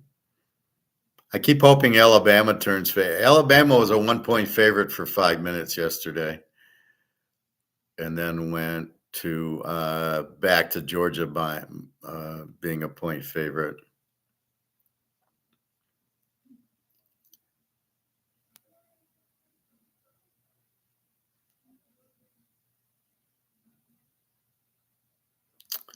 Let me find that.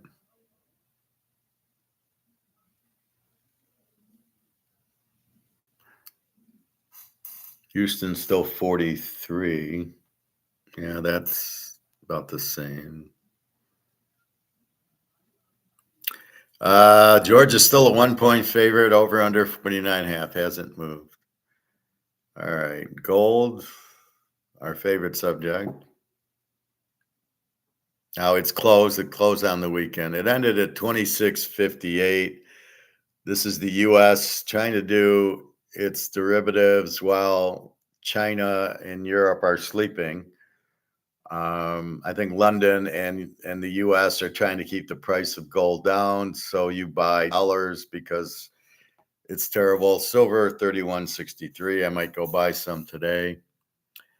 What do I think of digital gold? I don't like anything digital because I only want to be able to hold it. And I don't know, what is digital gold, right? I want something like this that I got in my hand. Nobody can fuck me.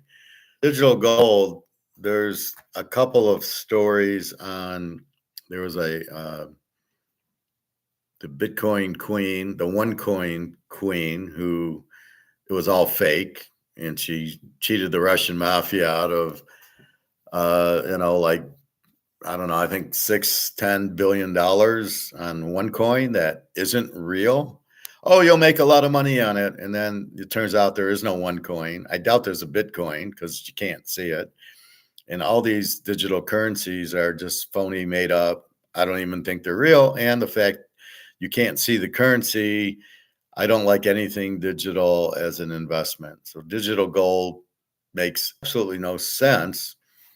How can it be digital gold? I mean, it's like saying digital silver. No, this is real silver. All right. What's on a computer to me is bullshit. And what if your internet doesn't work? Or what if they just shut down the site or something and all of a sudden you can't get to it? So I don't buy Bitcoin. I think that's a Ponzi scheme. And I don't like anything about digital gold. I would not invest in it. I would only invest in physical silver and gold. Central banks hold gold bars. They don't hold digital gold. All this digital crap is just Ponzi scheme. Don't fall for it. It's just like Madoff. You want something, you own it, you buy it. Would you want a digital Picasso or a digital Rolex? Probably not. Probably want to wear your Rolex, right? Or a digital Mantle card. No, I want the real Mantle card. I don't want a digital. Like this Mahomes card I show. I don't want this digital. I want it in my hand because I know I have it. You can't take it away from me. Digital, I don't know if it's real. I don't know how many other people own it. I would definitely stay away from anything digital. It's all a Ponzi scheme. Stay away. That's all I hear is 3-4 different Ponzi schemes with fake Bitcoins and one coins and these other coins and Sam Bankman-Friedman, the Anvil, and all these guys. Oh, he stole all this money. Yeah, because you're idiots. What are you trusting these guys? Oh, I'm going to get rich. Just buy gold, you'll get rich. We're getting rich with gold. It's $26.58. I bought it at $1,700-1,800. I bought this at $250 an ounce. I'm doing just fine holding physical gold with no risk. Why do I want risk with digital shit? Anyway. Well, it's a good card. I like it. It's not, I got better ones. I found this one in a box. It's a good rookie, but he's lost value. But yeah, you want to, and even I want to break it out because it's not PSA and because it's pro, it doesn't have the same value as PSA. So I don't know why a PSA 10 versus a Pro 10 versus a Beckett 10 are different prices. But if you have a Joe Montana PSA 10, it's 125,000. If you have it in Pro, it's probably 10,000. I mean, it's crazy. Nobody believes the 10, and I don't know why PSA is the grader of choice. But but see, gold, you can't print it, right? It's been around since the beginning of time. The Mayas, the Incas, the Romans, because you can't print it. It's very limited, and everybody seems to like it. Like you see silver, you go, oh yeah, that's nice. You see gold, and you go, wow, it's beautiful. So that's a lot of it.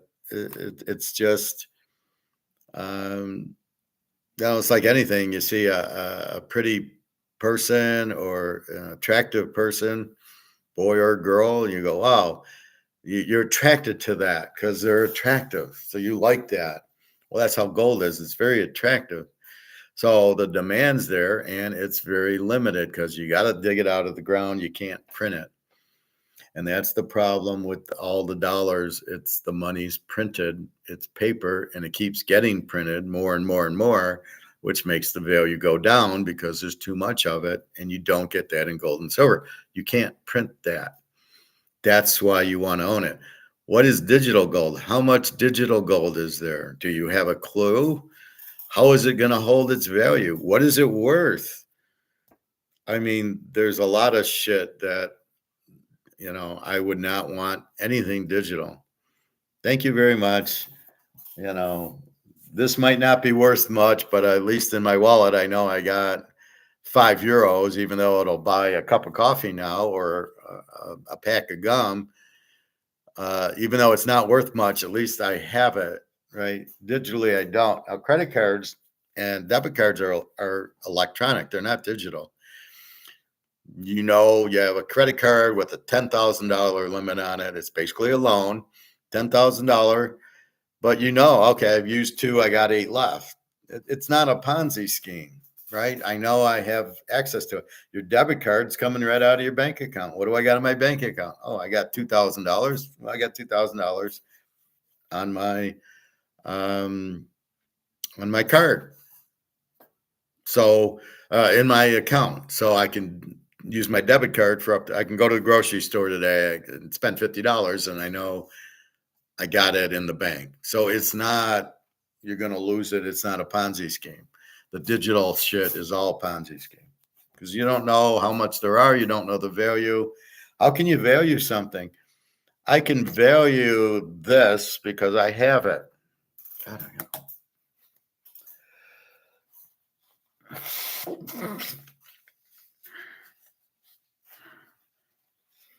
excuse me. I can value the silver because I have it. It's worth $32, $33. Okay. It's going to $1,000, but right now it's 32. But I have it. You can't take it from me. And now if you printed it, the difference is this, you can make it worthless by printing it. The euro, they printed trillions of it. It doesn't have a value, even though I have it. But if I back it by silver or gold, that's the value of the dollar. That's why you need the gold-backed currency. That's what gives the dollar, the currency, something real. Otherwise, it's just printed. It's worthless. Do you think Pat Mahomes is the best quarterback ever? No, I don't. I'm a Joe Montana fan, and then Tom Brady, because Joe Montana beat the '84 Bears and he beat Lawrence Taylor.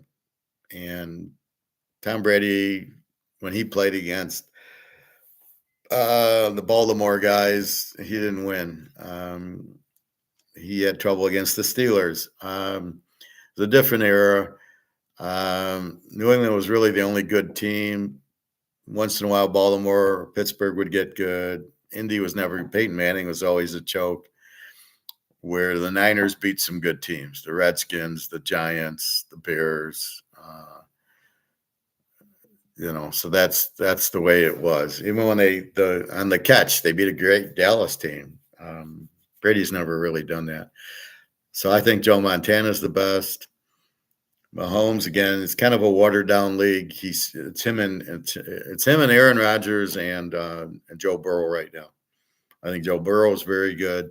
He's just got a bad coach and no defense. And Brady never won without defense, and neither did Montana. Montana won a lot of his Super Bowls. They had the number 1 or 2 defense in the league. So when you give these guys defense is when it matters. So, why do I buy cards? Because they're assets. Why do I buy the Mahomes 50? Because there's only 50. It's limited. It's worth more than the regular Mahomes card in this set. I don't think it's got a gold top, and it's certainly not numbered.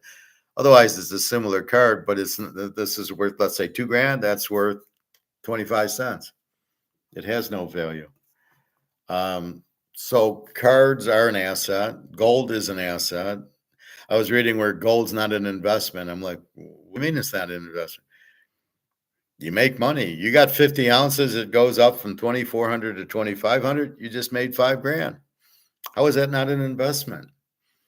It's been price fixed by JP Morgan is why it hasn't gone up in value, but it is not. It's very limited and there's huge demand, and people are like thrown off the scent because they go, well, it doesn't go up in value. I'd rather buy Apple stock. I can make money in Apple. Well, it's all fixed. The government's buying money, printing money, and putting it into the stocks. Where in gold, they're doing the opposite. They're like putting derivatives down to keep the price down. But then our friends in bricks will pump the price up. So anyway, 26.58 yesterday's close. This will open tomorrow night at about 7 our time.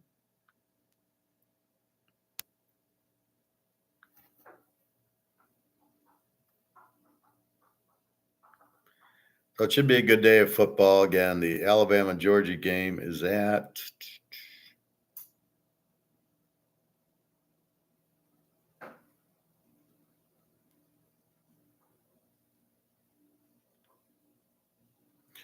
it's at 7:30 tonight. It's probably on ABC or NBC. Who knows what channel anymore? So that should be a real good game. But gold you buy because it's limited and they can't fuck with it. And you have it. You buy physical. My friend calls me up after I've told him 20 times, well, can I buy, do I have to buy physical gold? I'm like, why wouldn't you want to buy it? I says, yes. It's probably because it's more expensive. Like you can buy an ETFs, probably you can buy $100 worth and you get nothing. But a physical gold is the only way, because then they can't take it from you, and they can't, like digital, they can print a bunch and it's worthless. They can't do anything with this. This is silver. I've got it. The price is not correct. It's determined by COMEX. But if as soon as the price goes to free market, like eBay, like the Mahomes card, this is free market. The government doesn't price this card. The market does. If I want to sell it and there's a buyer and he gives me $2,000, it's now worth $2,000. And if he sells it and somebody gives him $3,000, it's now worth $3,000. That's the way the market works. But in gold and silver, it's the government trying to price it, but the market's getting involved, going, hey, it's too cheap, I'm buying it. The dollar's worthless, it's going out. BRICS is coming in with the gold-backed currency. Yeah, I probably need to buy physical gold, not paper. You do not want ETFs, and you really don't want stocks.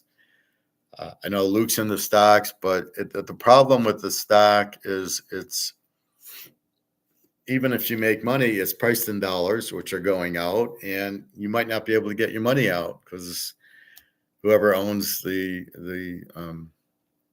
E-Trade or JP Morgan or whoever owns the stock is might not give you your money, because when they start losing money, they're going to say, oh, no, we need your money because we're losing, and they're going to steal your money. So you got to be careful of that. So that's why holding the gold and silver, putting it in a safe place, is really the only way. That's why I use the Titanic so much, because the Titanic, it's going to sink. You got to get on the lifeboat. So it's a good correlation. Some of the football games seem fishy. A lot of the football games seem fishy. Do you think, with all the gambling and stuff going on these days, that some of these games are fixed? Well, there's no question. But by the way, Super Bowl III was fixed. The one Joe Namath one was fixed. The Baltimore owner bet like $1 million on the Jets, right? And there was other people that bet on it. And they paid off Earl Morrall, who was the quarterback of Baltimore, and he threw 5 interceptions. Don Shula was an idiot. Oh, why are we playing so bad? Because the game's fixed, you idiot. I definitely think anytime you deal with money, you get a lot of criminal activity and fixes, because people are trying to make money the easy way. Right? I'll just pay this quarterback, $10,000, and he'll fix the game because he has no money, and I'll bet $100,000 on it, and I win $100,000 because I paid the quarterback to do what I wanted. Absolutely, but so's everything else. Gold's fixed, stock market's fixed, everything is Madoff, right? Madoff is the prime example of the fix. The crypto queen selling one coin that doesn't exist. Everything's fixed. You got to come to that realization. That's why you buy gold and silver and just hold it. You can't get fucked that way. people buying digital shit get fucked all the time because they just, oh yeah, it really doesn't exist. There was those monkey faces. That was just a bullshit Ponzi scheme. Never give your money to a stranger that you don't know, or like if somebody told me about Madoff, I would say, well, how does he make his money? Because I know, right? I'm a finance guy. I'm an economist. I know you're going to get a 4%, 5% return. It's like somebody saying I pick 100% in football. There's no way. And I think people don't understand me because I pick such a high percentage that there's something fishy. There's nothing fishy. I just happen to understand how to do it. And I'm very, very rare about that because I do pick quite a high percentage. I remember there was an ad I was running on a radio sports show so I could get my name out. This is, I don't know, years ago. And I was on a 28-3 on my locks. And you know how I get hot. And the guy on the radio station said, oh, I hate when people do this. I don't believe it. This isn't real. Dude, I'm paying for the ad. It is real. What the fuck? If I'm paying you, would you say that for? And I screamed at the radio station, I want my money back and go fuck yourselves. So whenever I hear this loser on the radio, I don't text him, but if I ever met this guy in real life, I'd beat the shit out of him. What kind of nerve? I'm paying you for an ad. It is real. I don't fucking make things up. But if somebody says I can make you 20%, I would say, how are you doing that? And if they can't, well, if you got to ask, then I don't want you. And I'd say, fine, you're obviously a Ponzi scheme because you can't do it. And if you could do it, you'd tell me. Just as I tell you how I pick my games, that's what you would do. So you would brag about how you make 20%. But since you don't brag about it and say, don't ask me, obviously you don't. And he never did. He never placed a stock, never had a trade. It was all bullshit. Crypto Queen, OneCoin, it's all bullshit. So if people are promising you this good return on investment, ask them how, and if they don't give you the answer, run fast. Oh, you're going to make all this money on OneCoin or digital currency or this or that. Run fast. So there's a lot of Ponzi schemes. There's a lot of get rich quick schemes. And the carrot is, I'm going to make you rich. Do I ever say that here? No. Yet I make a lot of people a lot of money because I'll get tips and I go, you just made me 10 grand. I don't even know who the guy is. I've never heard of him. I don't recognize his email. Here's a $500 tip. You made me a lot of money. Oh, great. I'm happy I made you money. But I don't know who you are, but thanks for the tip. See, I don't even know this is happening. But I know I'm good at what I do. But a lot of people are just, they're kind of lazy and they're trying to Ponzi scheme you into making money without doing anything. Like Madoff, like the stock. The stocks are all going to crash. But nobody understands it. I was listening to Mark McGuire yesterday, and this idiot came on. He's a professor, and he's written books like, oh, well, big fucking deal. And he starts talking, well, the economy, this and that. And I'm disagreeing on him right and left. Like, and I'll show you my comments. This guy's an idiot. He's clueless. This is not how it works. The dollar's worthless. He didn't understand that. Like, well, what the fuck's he doing in your class? Why would you have this guy waste everybody's time? And I put that in my comments. This is a waste of time. You come to hear me and get my picks or take my classes or buy my picks because you want to make money and you know I'm good at it. But if I had a guest on, would you watch 5 seconds of it? I wouldn't watch 5 seconds of it. I would never have a guest on. I don't want, unless it was like a Ric Flair or The Rock or, somebody like, Hulk Hogan, who we're watching, but not because of the football knowledge, right? It's a guest like that. Then I would have a guest on, but not to talk finance on a finance or an economics class. I wouldn't have a economics guest comes in because there's no way they're in my league. These guys, They don't understand it. They're all Keynesians. They just, they just don't get it. And there's nothing you can do. So anyway, that's a big part of it. Anything else on gold? So you buy gold because they can't print it. It can't be inflated, which means everybody wants to call the dollar being debased. You can debase. Here's what debasement is. Here's a silver coin. If I take all the silver out of the coin and replace it with copper, that's debasement. I've taken the silver out of a coin. This cannot be debased because there's no gold or silver in it. This gets inflated. Why all these idiots are talking debasement and they don't even understand what it is? It's taking the gold and silver out of the coin. How do you debase a dollar? There's no gold or silver in the dollars. You're inflating it. It's losing value because you're inflating it. But then when they say it's losing value, they don't even call that inflation. They call it debasement.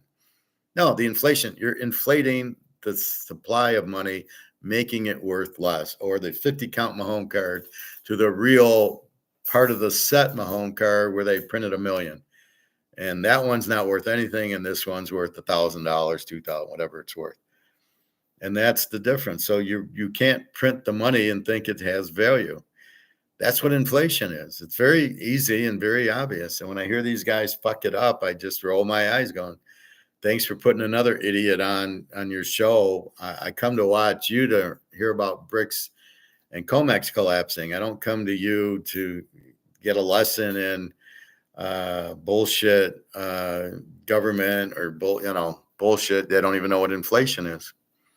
And they'll say that they're printing it, and then they'll say prices are inflation. Prices are not inflation. Where's this coming from?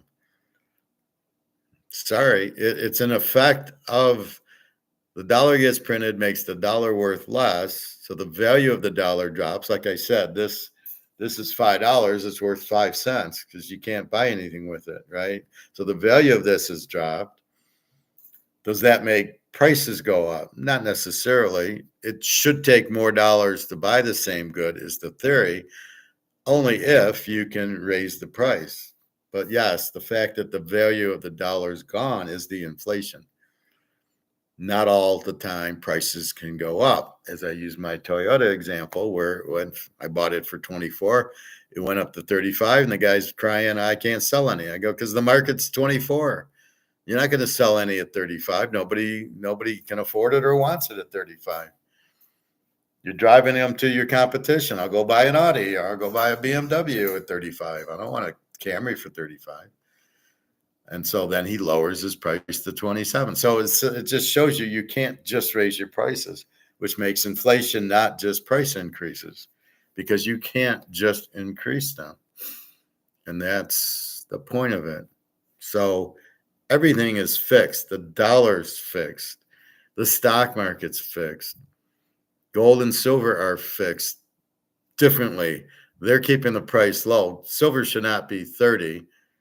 I mean, if gold's up to 2650, why would silver not be 100 by now? Because it's fixed too. Just understand everything's fixed.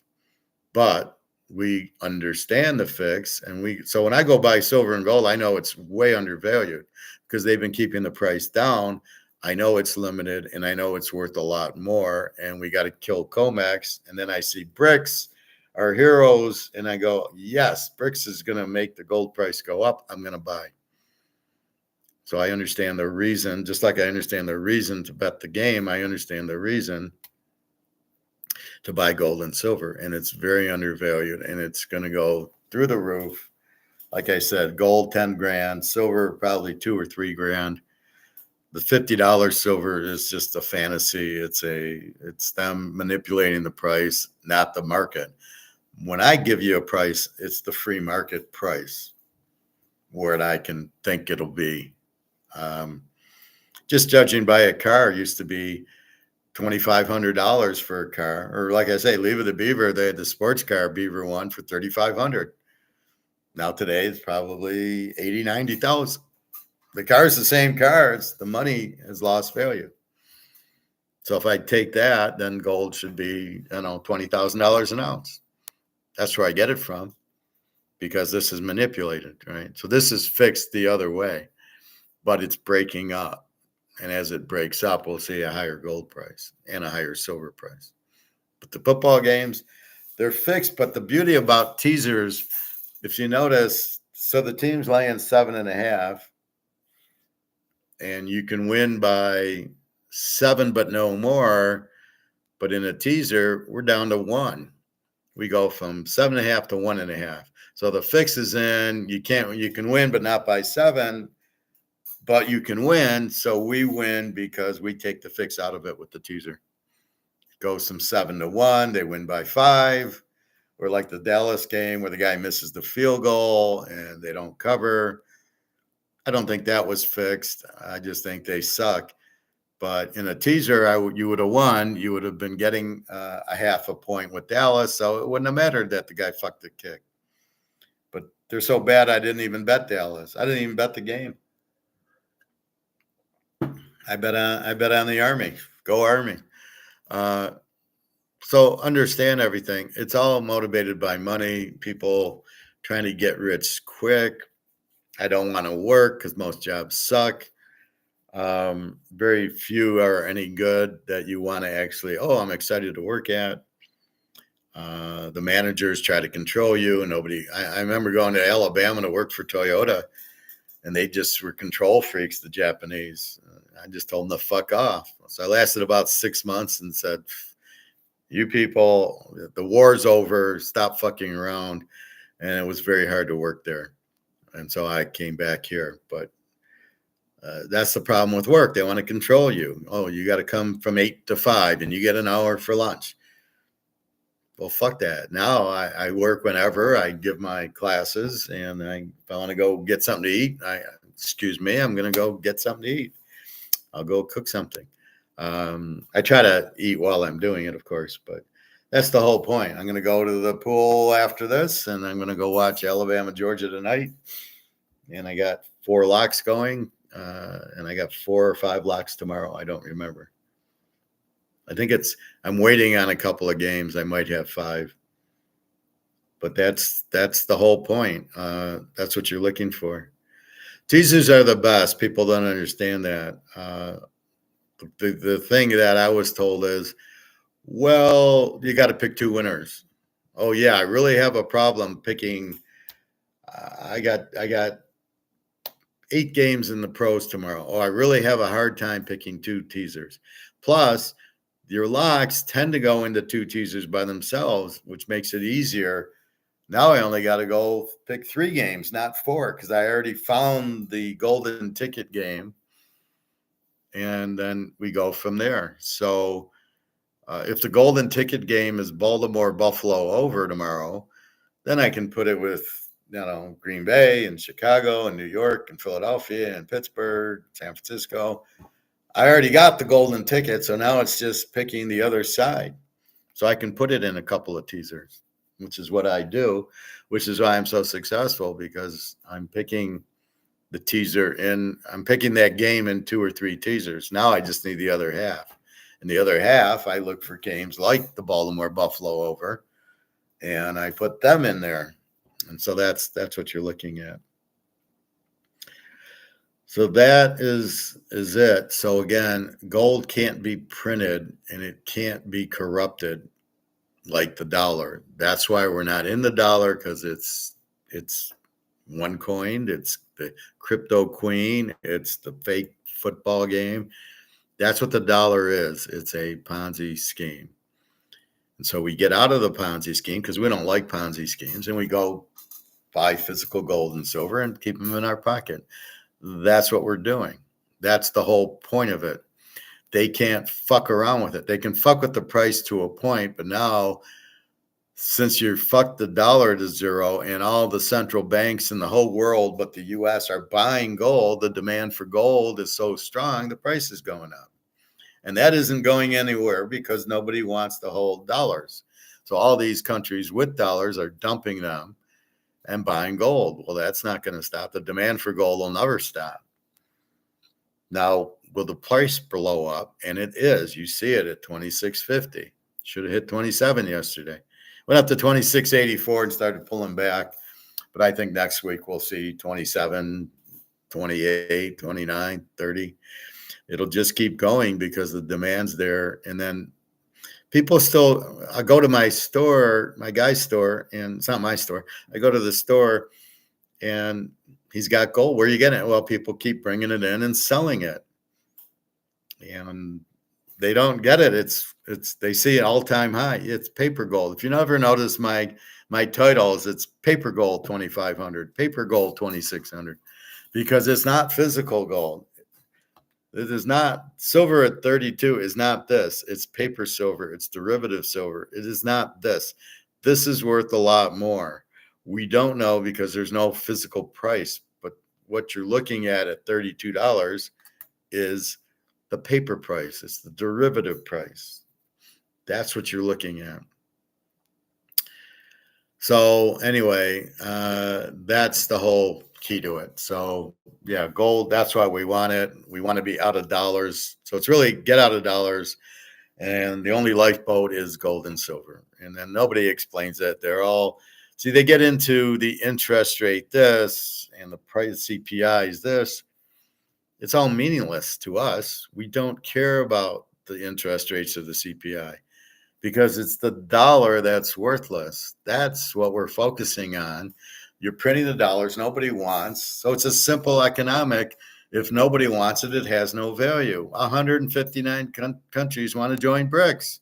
They want to de-dollar. They don't want to play with the dollar anymore. It's like the bully in the playground. I'm not going to play with you. You're a fucking moron. Stay away from me.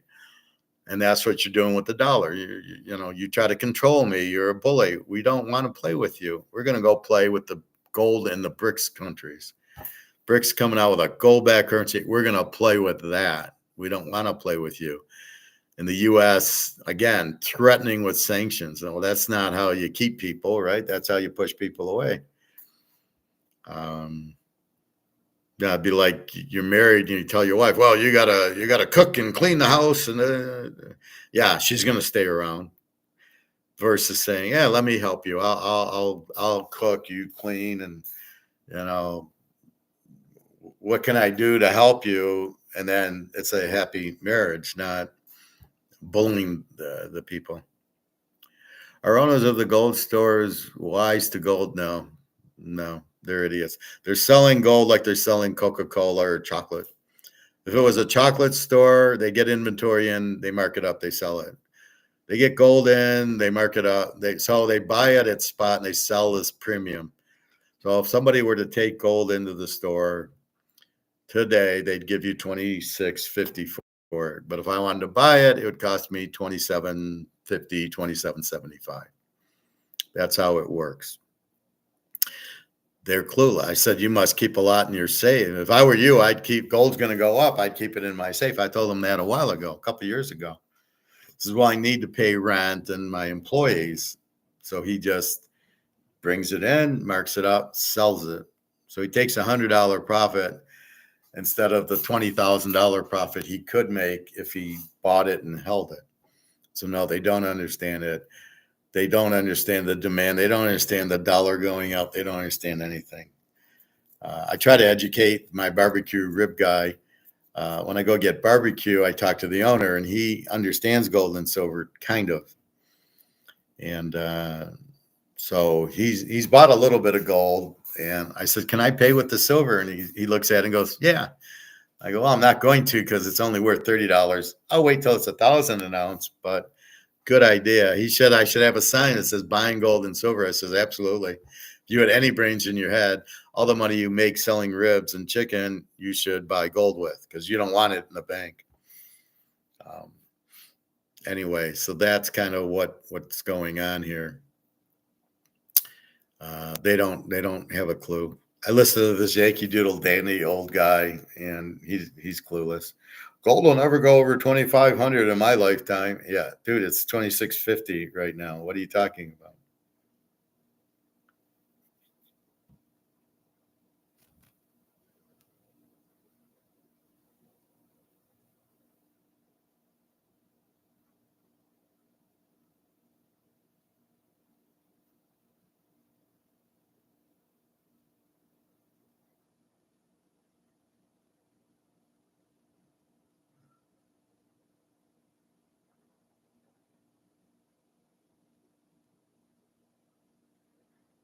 I don't know what this is.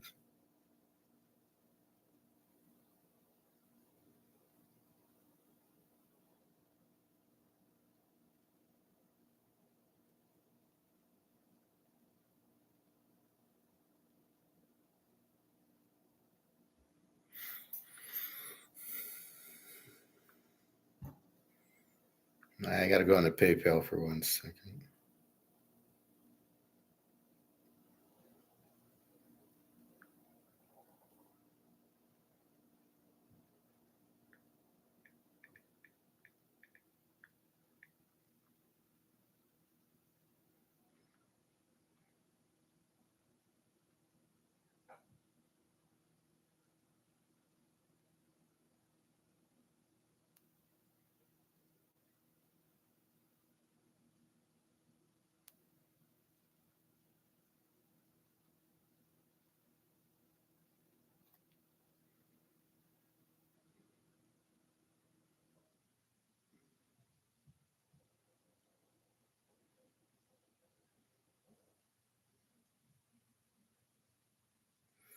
Anyway,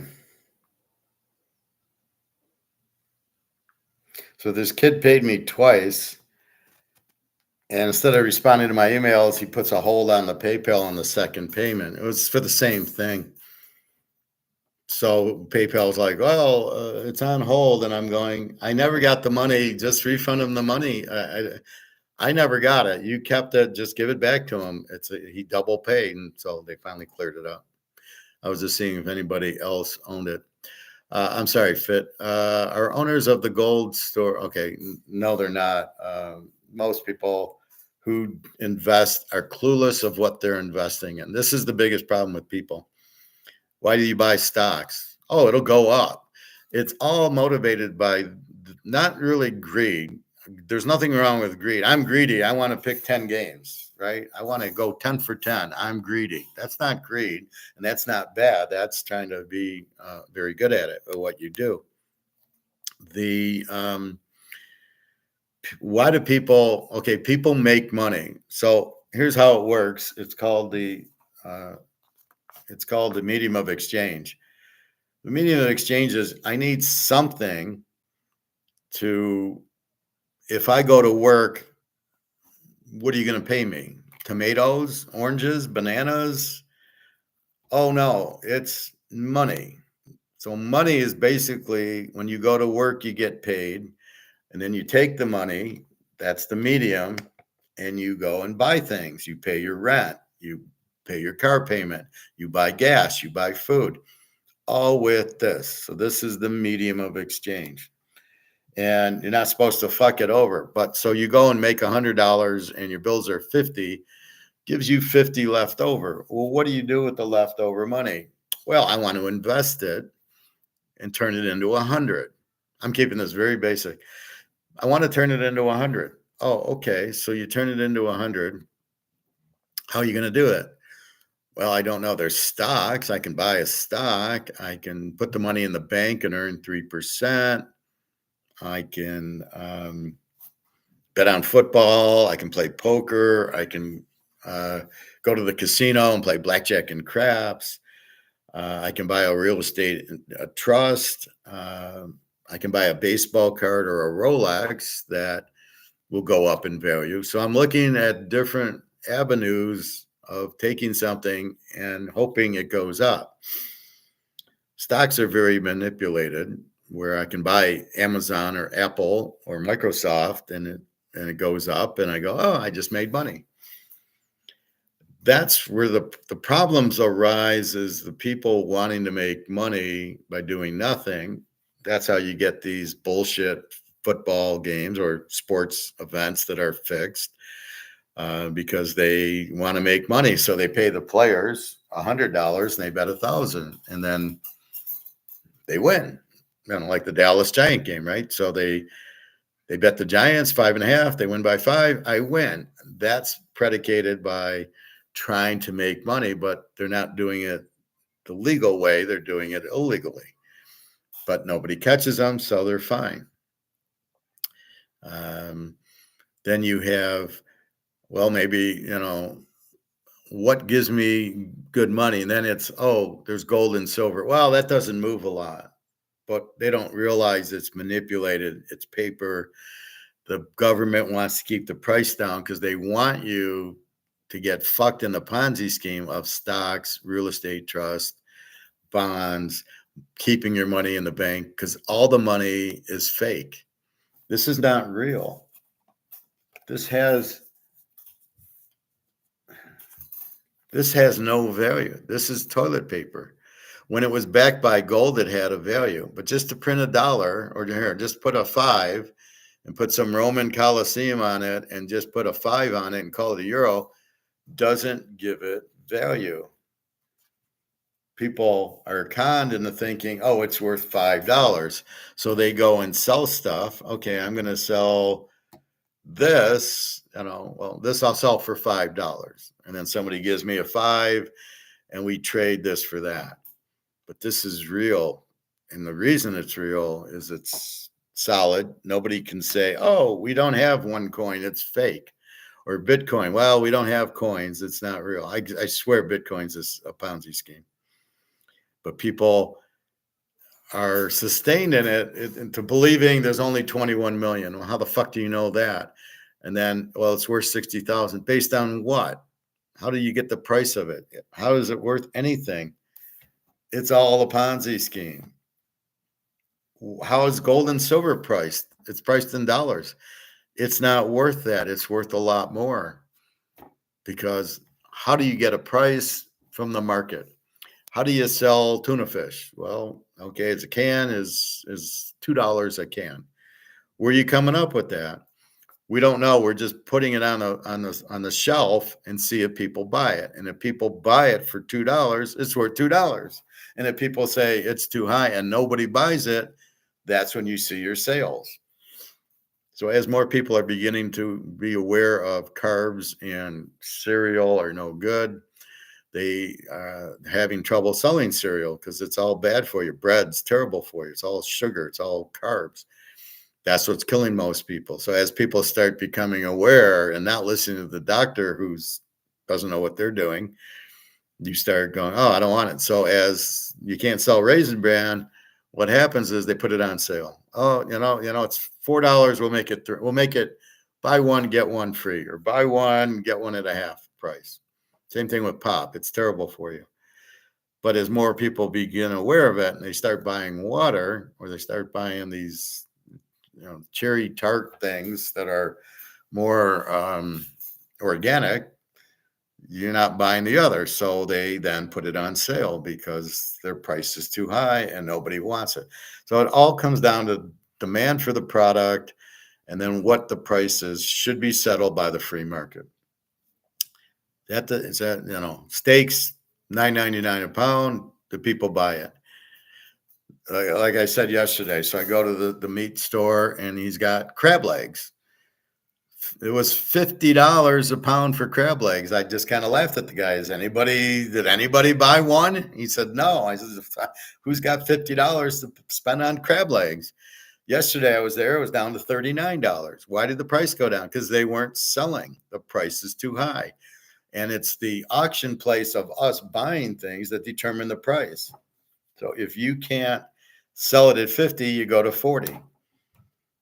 And if it doesn't sell at 40, you go to, you say sale, $20. I bought a salmon yesterday on sale for $9.99 because I am not paying $20 for salmon. It's too expensive. And so that's kind of how prices get arranged. But if you manipulate the price, like you manipulate a football game. So if you Ponzi scheme like the crypto queen with one coin, you don't even have the product. At least I go to a grocery store or I go to the coin store and I have it. I have the product in my hand. Okay, that's fine. But this digital stuff, it's not real. You can't hold it. You don't even know. Here's the crypto. Well, it's really not real. And these other, there was a couple other Bitcoin type things. They weren't real either, which makes is Bitcoin real? No, it's not. It's bullshit. I mean, if you can't hold it, it's not, how can it be real? So that's the problem with that stuff. So be careful with it. But everything's fixed. Don't be naive. If there's a way to make money, because let's go back to the beginning. You make 100, you pay $50 in bills, you got $50. What do I do with that money? And that's the whole key. So people want it. They want to mislead you. They want to not tell you the truth. They want to scam you to get your money. You want to make money on it. I want 50 to turn into 100. So I'm going to invest it and make money. And you don't understand the investment. Why do you buy stocks? You don't know. Why do you hold the money in the bank? You don't know. You don't realize they're about to keep your money. You don't realize that if you do make money in stocks and you try to sell it, you won't get it. You don't realize any of that. This is the problem. So that's really, you're naked trying to invest, trying to turn $50 into 100. And you have no idea how to do that because you're not taught it. So when people sit there and talk about nobody understands gold, it's because they're not taught it. I was the last breed. I graduated in 1995 from a business school, Walsh, where I was taught Austrian economics. They don't teach it anymore. The government doesn't want you to know about it. They don't want you into gold. They don't want you to see that they're scamming you. So they're trying to hide it from you. So they teach Keynesian, which is government economics. They don't teach Austrian. This is the problem. That's why I'm very unique and rare. Is there's nobody now is taught Austrian economics. So you're not stupid. You just have to find somebody like me who understands and can explain. You keep printing the money, it's worthless. Nobody understands. What do they come out and say? Oh, well, you can keep printing the money to, nothing happens. What are you on drugs? So that's like eating chocolate cake every day and you're not going to get fat and sick. No, it's not. You keep eating sugar, you're going to fucking get sick. You keep printing the money, it's going to be worthless. That's what's happening. And that's what goes on here. It's my nose. So that's what you need to understand. So just because you own a gold store doesn't mean you understand gold. You understand it sells. And so you buy and sell it because you like it and it pays the rent because there's demand, but you don't know why. And this is the point. And so I remember talking to people and I would tell them to buy gold years ago. Well, it doesn't move. I'd rather buy stock or real estate trust or, I got my money in my 401k. I remember struggling with guys when I was at Toyota in Alabama. And people on my team, I would go, these were idiots. I did not like people on my team. They were afraid of me because I was from Michigan and they were Alabama. I'm going, I thought the Civil War ended in 1870, not today. So I would tell them you should get your money out of your 401k and buy gold with it. It's going to go down. And they'd say, oh, it's okay, Howard. I'll be okay. It'll go down. It'll come back up. And you're older, so I can see you doing it. But I'm young, and I just looked at them like, you're probably the dumbest person I've ever talked to in my life. And you just shake your head and walk away going, good, you keep it. You don't want to listen to me. Why should I listen to you? Because you're telling me things that I don't understand. And I'm trying to explain it to you so you do understand it. I try to keep it simple. So I never have a problem with people here going, I don't understand what you're saying. Never, nobody comments, I don't understand what you're saying. Nobody. So I'm sitting there. That's why I have these classes where I can explain how to pick football games and why I bet this and whatever my picks, so you can make money. Well, good luck picking on your own because you're not in my league. I'm way ahead of you guys. That's just the realization of it because I've been doing it since 1970 and I understand all these variables and you don't. But in gold, I'm way ahead of everybody because I understand COMEX. I understand paper gold. I even put paper gold in my title to signify that that's the paper gold price, not the physical gold price. That's how much I understand it because nobody understands that. They think the COMEX price is the real price of gold. It's not. It's the derivative price. So people are trying to scam you to get that $50 out of you. You should put it into gold, but you don't understand it. You don't understand the stock market. It's manipulated. It's just a market. It's an auction. People don't understand that. So therefore they don't do that. They buy stock because they see other people making money and it's visible. And there's the ticker. It's such a Ponzi scheme. There's the ticker. Here's, the Dow's up $100. It's at 41,000. 41,000 what? Dollars. And what's a dollar worth? Nothing. So the inflation's hitting that the 41,000 is not worth anything. Your stocks aren't worth anything because they're in dollars and they're about to collapse. So it makes it really hard to figure that out, and that's the problem with it. So people don't know, but then what do? Well, I want to buy stocks. Why? Well, I want to make money. I want to turn my 50 into 100. Oh, well, you can do that. I went into the bank because I wanted to take my money out to buy gold. And the guy, all of a sudden, the salesman comes over. Well, I can put you in a 9% annuity. And my response to him was, yeah, but I'll still be in dollars. And the dollars are still worthless. I want to be in gold because gold can never lose its value. If I put my money into an annuity at 9%, I get 9% of what? Toilet paper? So if I give you 100 grand and I get 9%, but the 100 grand's worthless. No. I want it in gold. Now the gold's going up. So I'm making money with my money as the dollar loses because it keeps dropping. So I just say the dollar's 100% gone. Egon will say 99%. And I'm like, what's the difference? It's not worth anything. Nobody wants it. That's why all these countries are getting out, joining BRICS. 159 countries want to join because they don't want anything to do with the dollar. Well, guess what? If there's no demand for the dollar, it's worthless. And the fact that the U.S., this, that, and the other, look at our choice for president. We got moron one and moron two. One's a communist and one's a protectionist. We're in big shit. No matter just having the election, we're in big shit because nobody knows what they're doing. I'm listening to the Senate Banking Committee.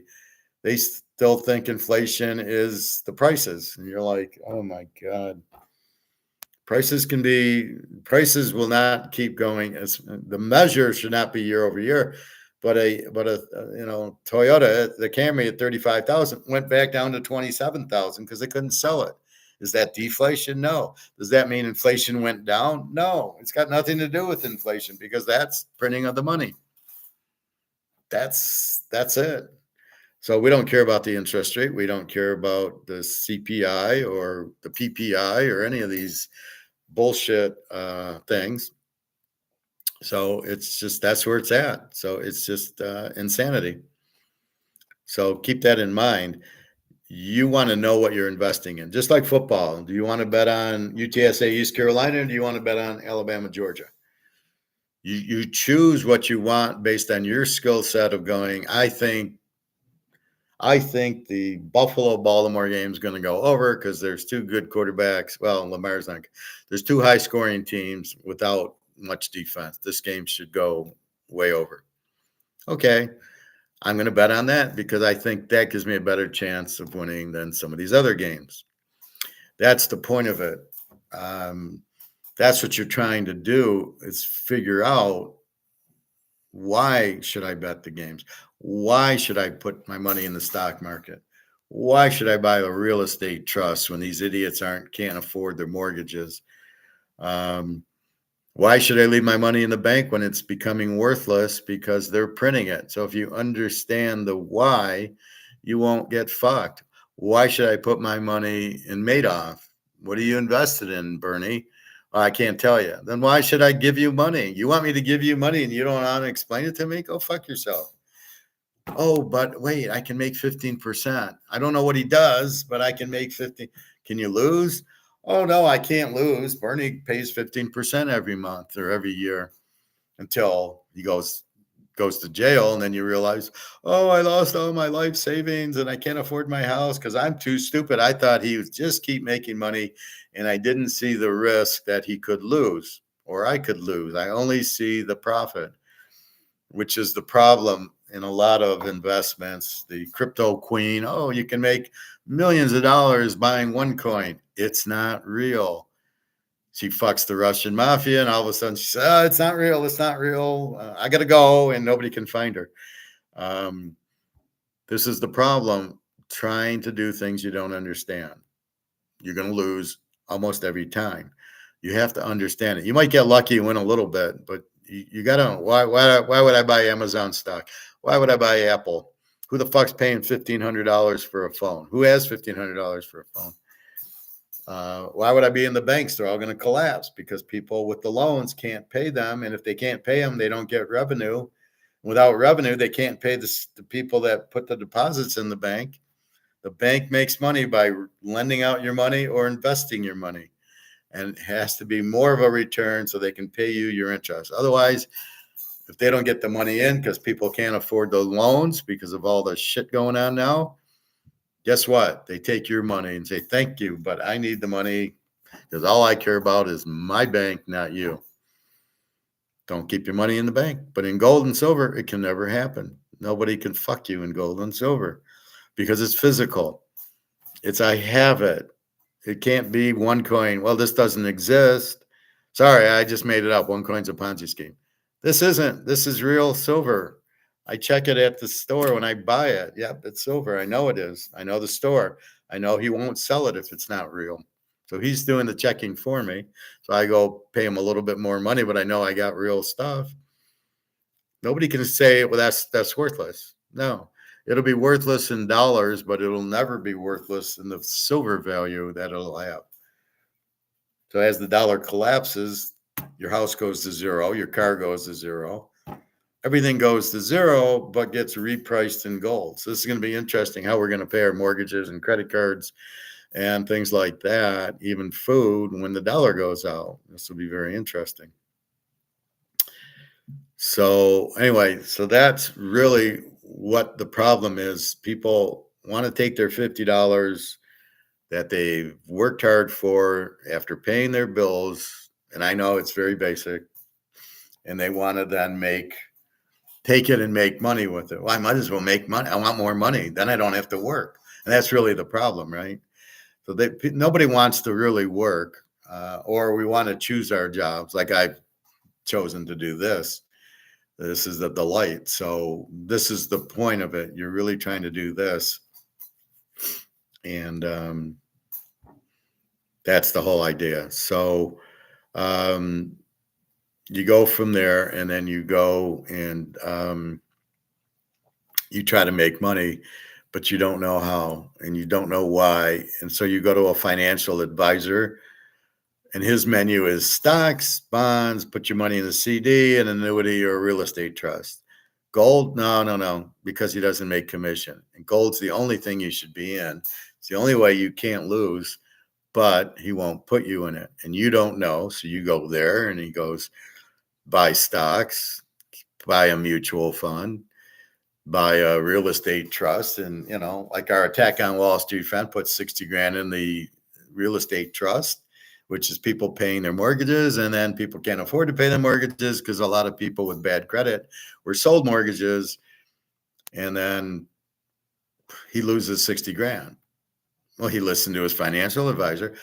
Why didn't the financial advisor put him in gold? If he was in gold and he put his 60,000 and bought however much gold, I think it was 500 or 600 back in 2008, it would have turned into $1,000. He would have doubled his money. It might have been like 7 to 11. He would have made like $400 an ounce on his gold. He couldn't have lost it because nobody can say it's worthless. And he never would have had the problem. And all these guys wouldn't have died because he wouldn't have been pissed off. And his wife would have not killed herself, and they would have jumped up and down in the gold every night going, hey, look at all the gold we have. We can't lose. So it's definitely needed. The recessions are just bullshit. they printed so much money and then they fucked the dollar up and then these laws and then, oh, I'm going to raise and lower interest rates. It's all a Ponzi scheme. It's all, not only is it not necessary, it's incredibly stupid. People doing that should not be in control of it. The government should not be in control of printing money or JP Morgan. It should all be backed by gold.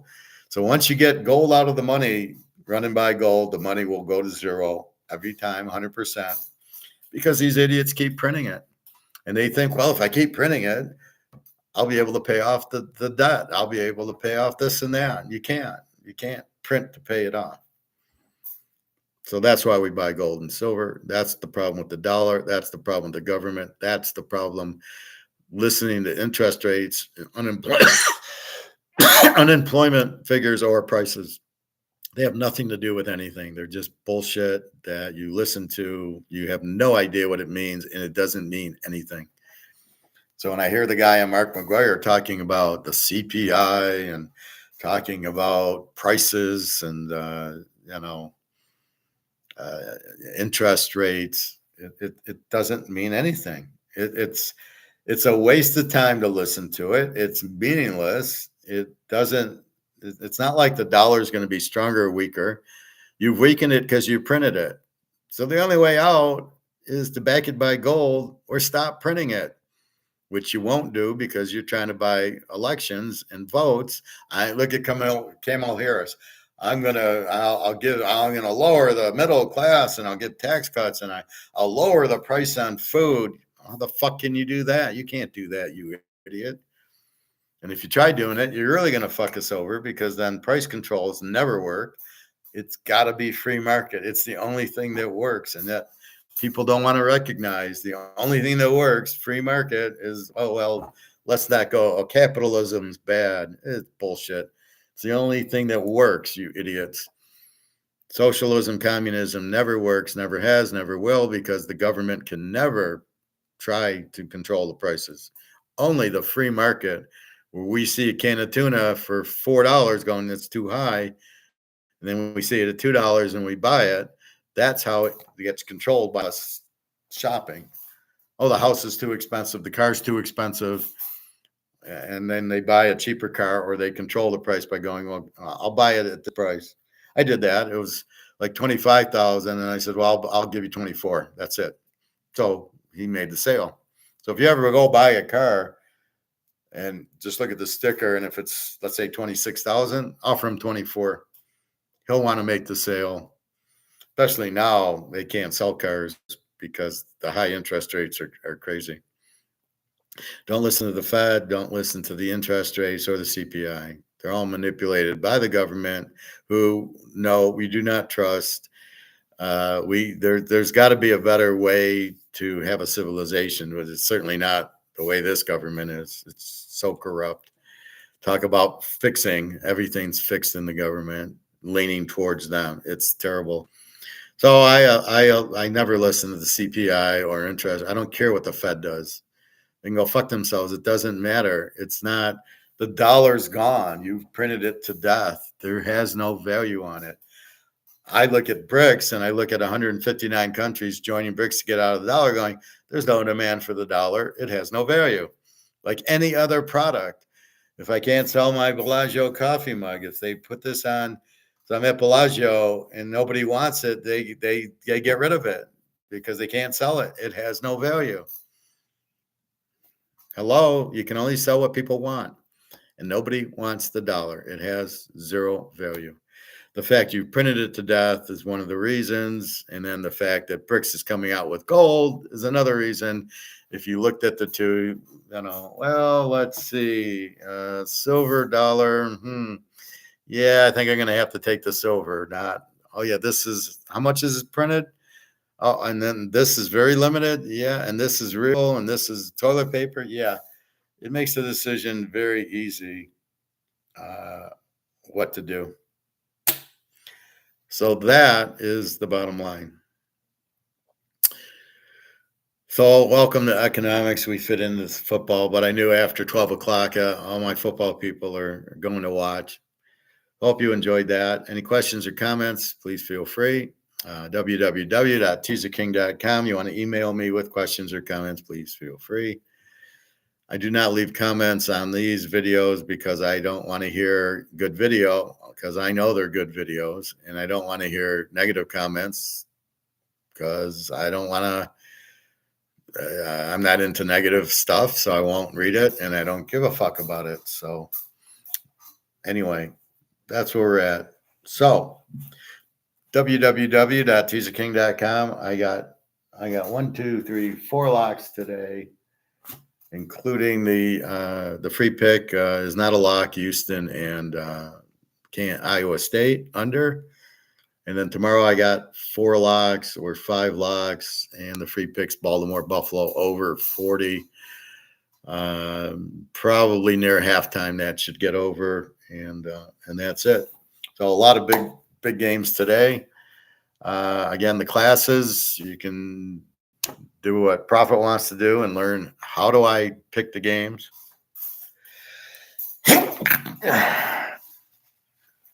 All the concepts and theories that make me so successful picking them, or just join the classes Friday night where you can just, here's my picks, here's my locks, $25, 7 to 8 college, 8 to 9 is pros.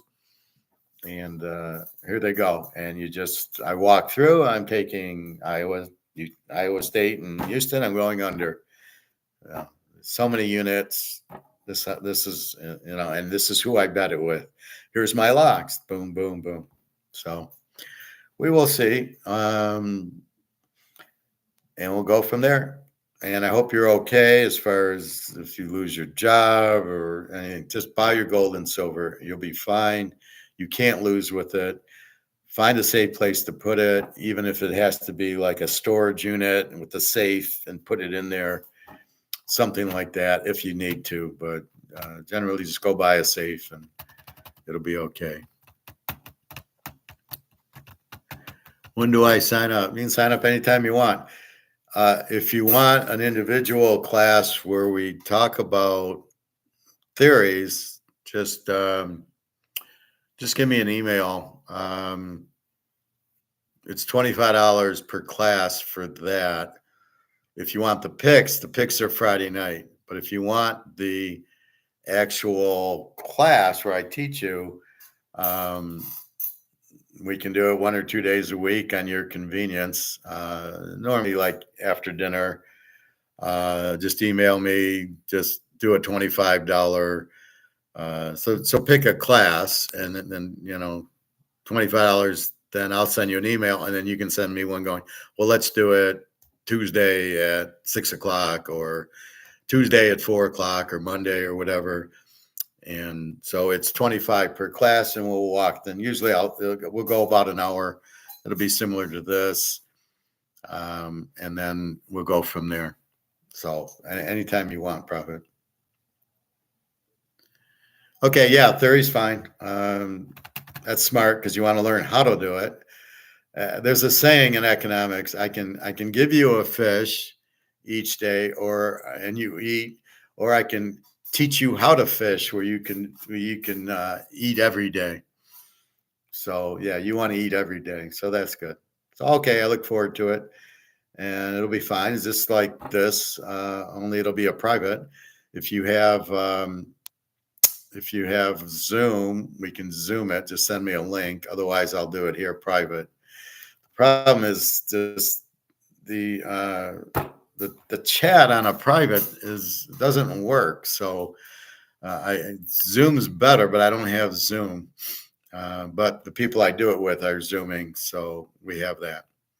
Anyway, have a good day. Good luck. Hope we make a lot of money, and off we go. All right. Enjoy the Alabama-Georgia game. All right, take care, everybody. www.teaserking.com. Thank you. Enjoy your day.